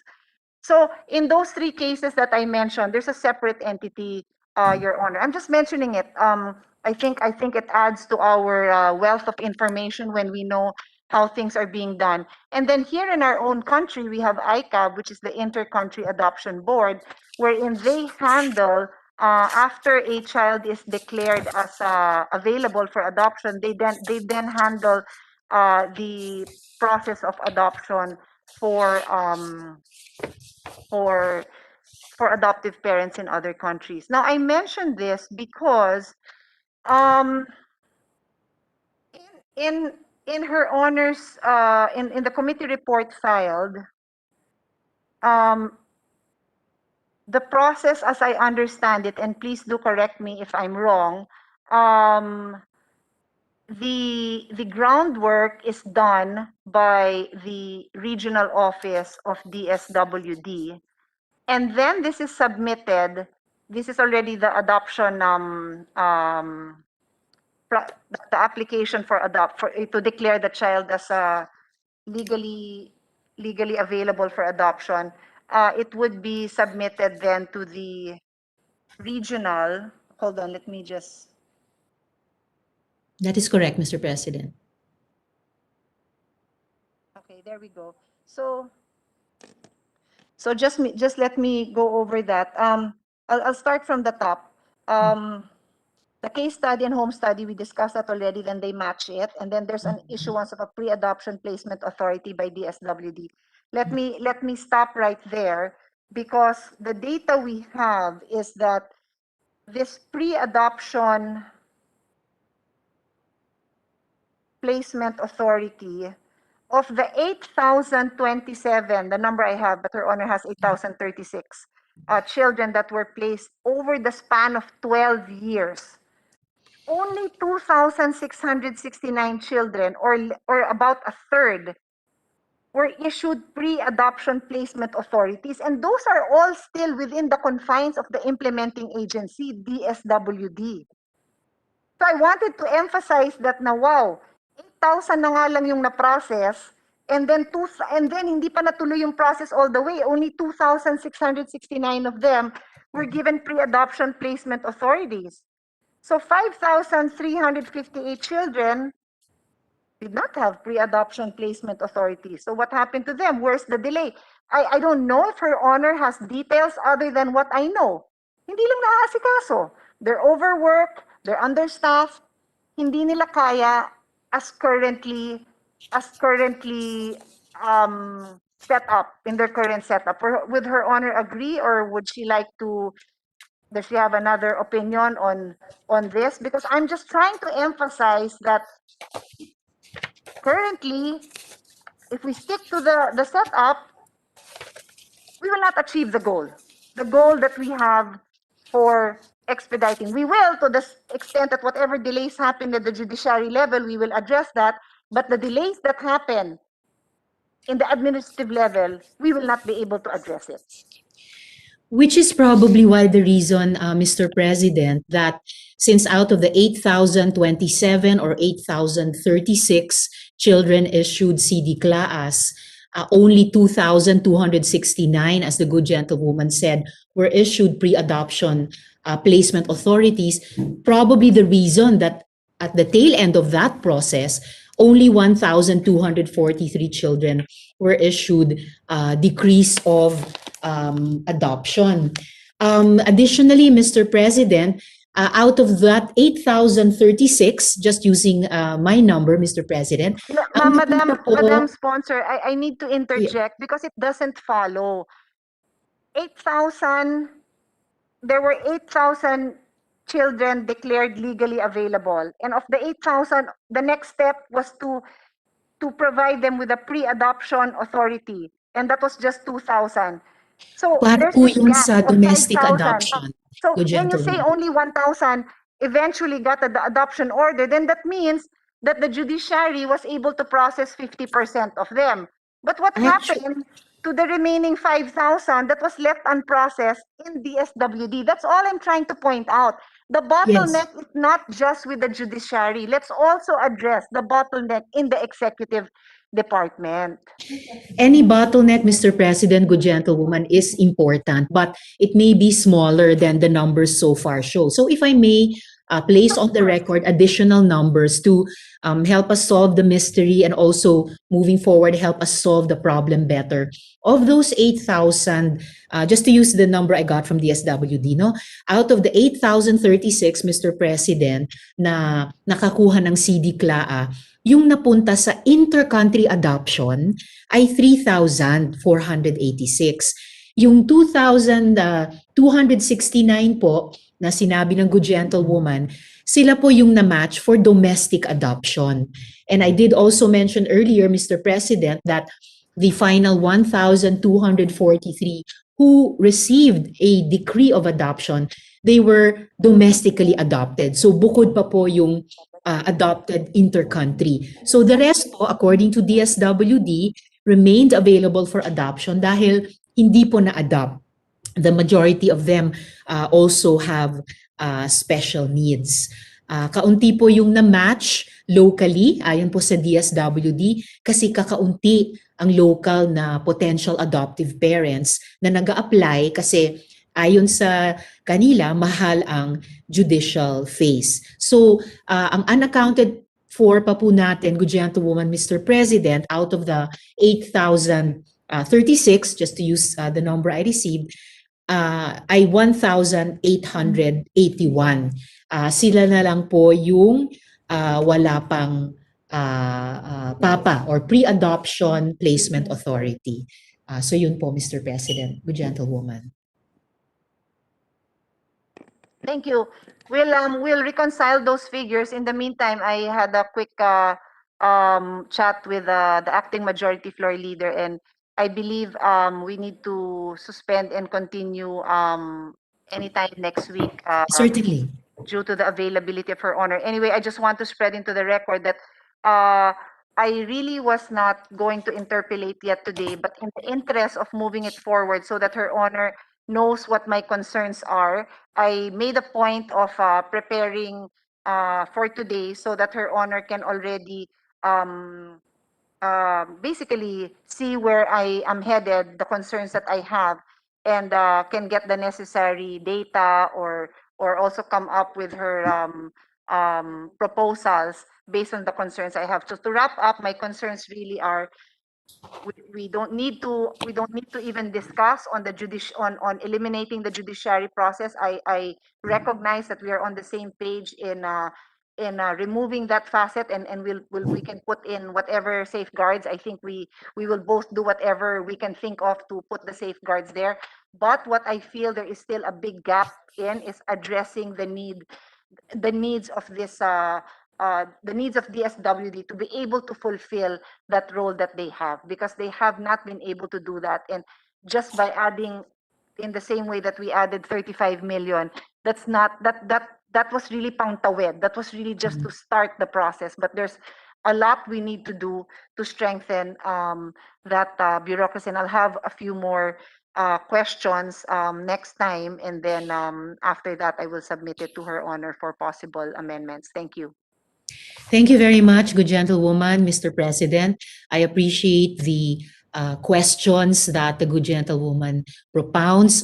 I will try to come up with some more data to respond even more substantively to her concerns. At gaya po ng sinabi ko kanina, Mr. President, I look forward to positively receiving her proposed amendments at the proper time para lalong pahusayin ang trabaho ng DSWD sa usaping ito, and they too are have expressed their commitment to seeing that through. At lalong-lalo na po, Mr. President, alang-alang sa ating mga bata na sa ngayon ay walang maayos na pag-parenting or pagiging bahagi ng isang pamilya o pagiging anak ng mga magulang, na pwede nating mas bigyang daan sa pamamagitan nitong administrative proceedings at mas mahusay pang DSWD. So maraming salamat, good gentlewoman, at maraming salamat po, Mr. President. Mr. President, I know there are a lot more questions, and I know that the Senate President himself have few more questions on this bill. So, Mr. President, I move that we suspend consideration of Senate Bill number 1933 under Committee Report number 147. Any objection? Hearing none, consideration is suspended. Mr. President, I move that we dispense with the reading of the Journal of the 44th Session, Monday, February 8, 2021, and consider the same as approved. Any objection? Hearing none, journals are approved. Mr. President, so I move that we proceed with the additional reference of business. Yes, okay, I have a bit of a issue here, but you may proceed with the additional reference of business.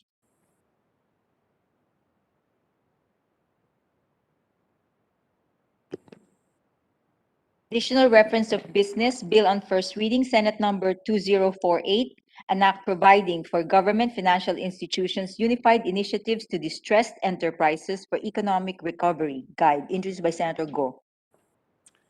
It says here, and I think the recommendation of the Bills and Index is to refer this to the Committees on Government Corporations as a primary committee and MAX as the secondary referral.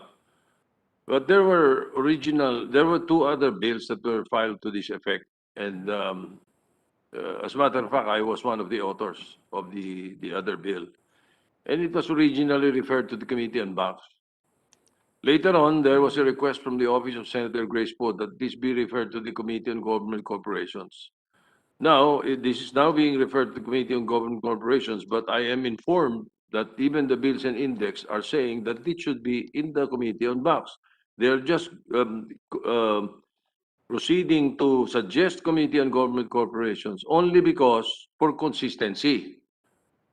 But the way we look at it, it should be referred to the Committee on Banks. So if there are no objections, I refer all these bills to the Committee on Rules so that the Rules Committee can decide on what to do with this finally.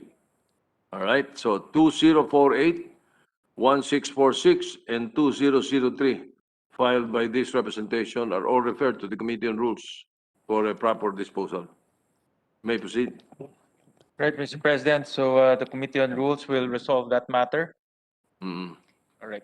Resolution, PS Resolution number 645, resolution directing the proper Senate committees to conduct an inquiry in aid of legislation on the issue of counterfeit garments appropriating weave patterns of Filipino indigenous peoples and communities entering the country, introduced by Senator Binay.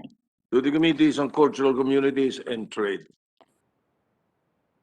So with that, Mr. President, there are no more matters on hand. Mr. President, I move that we adjourn session until 3 o'clock in the afternoon, Monday, Feb 15, 2021. So move.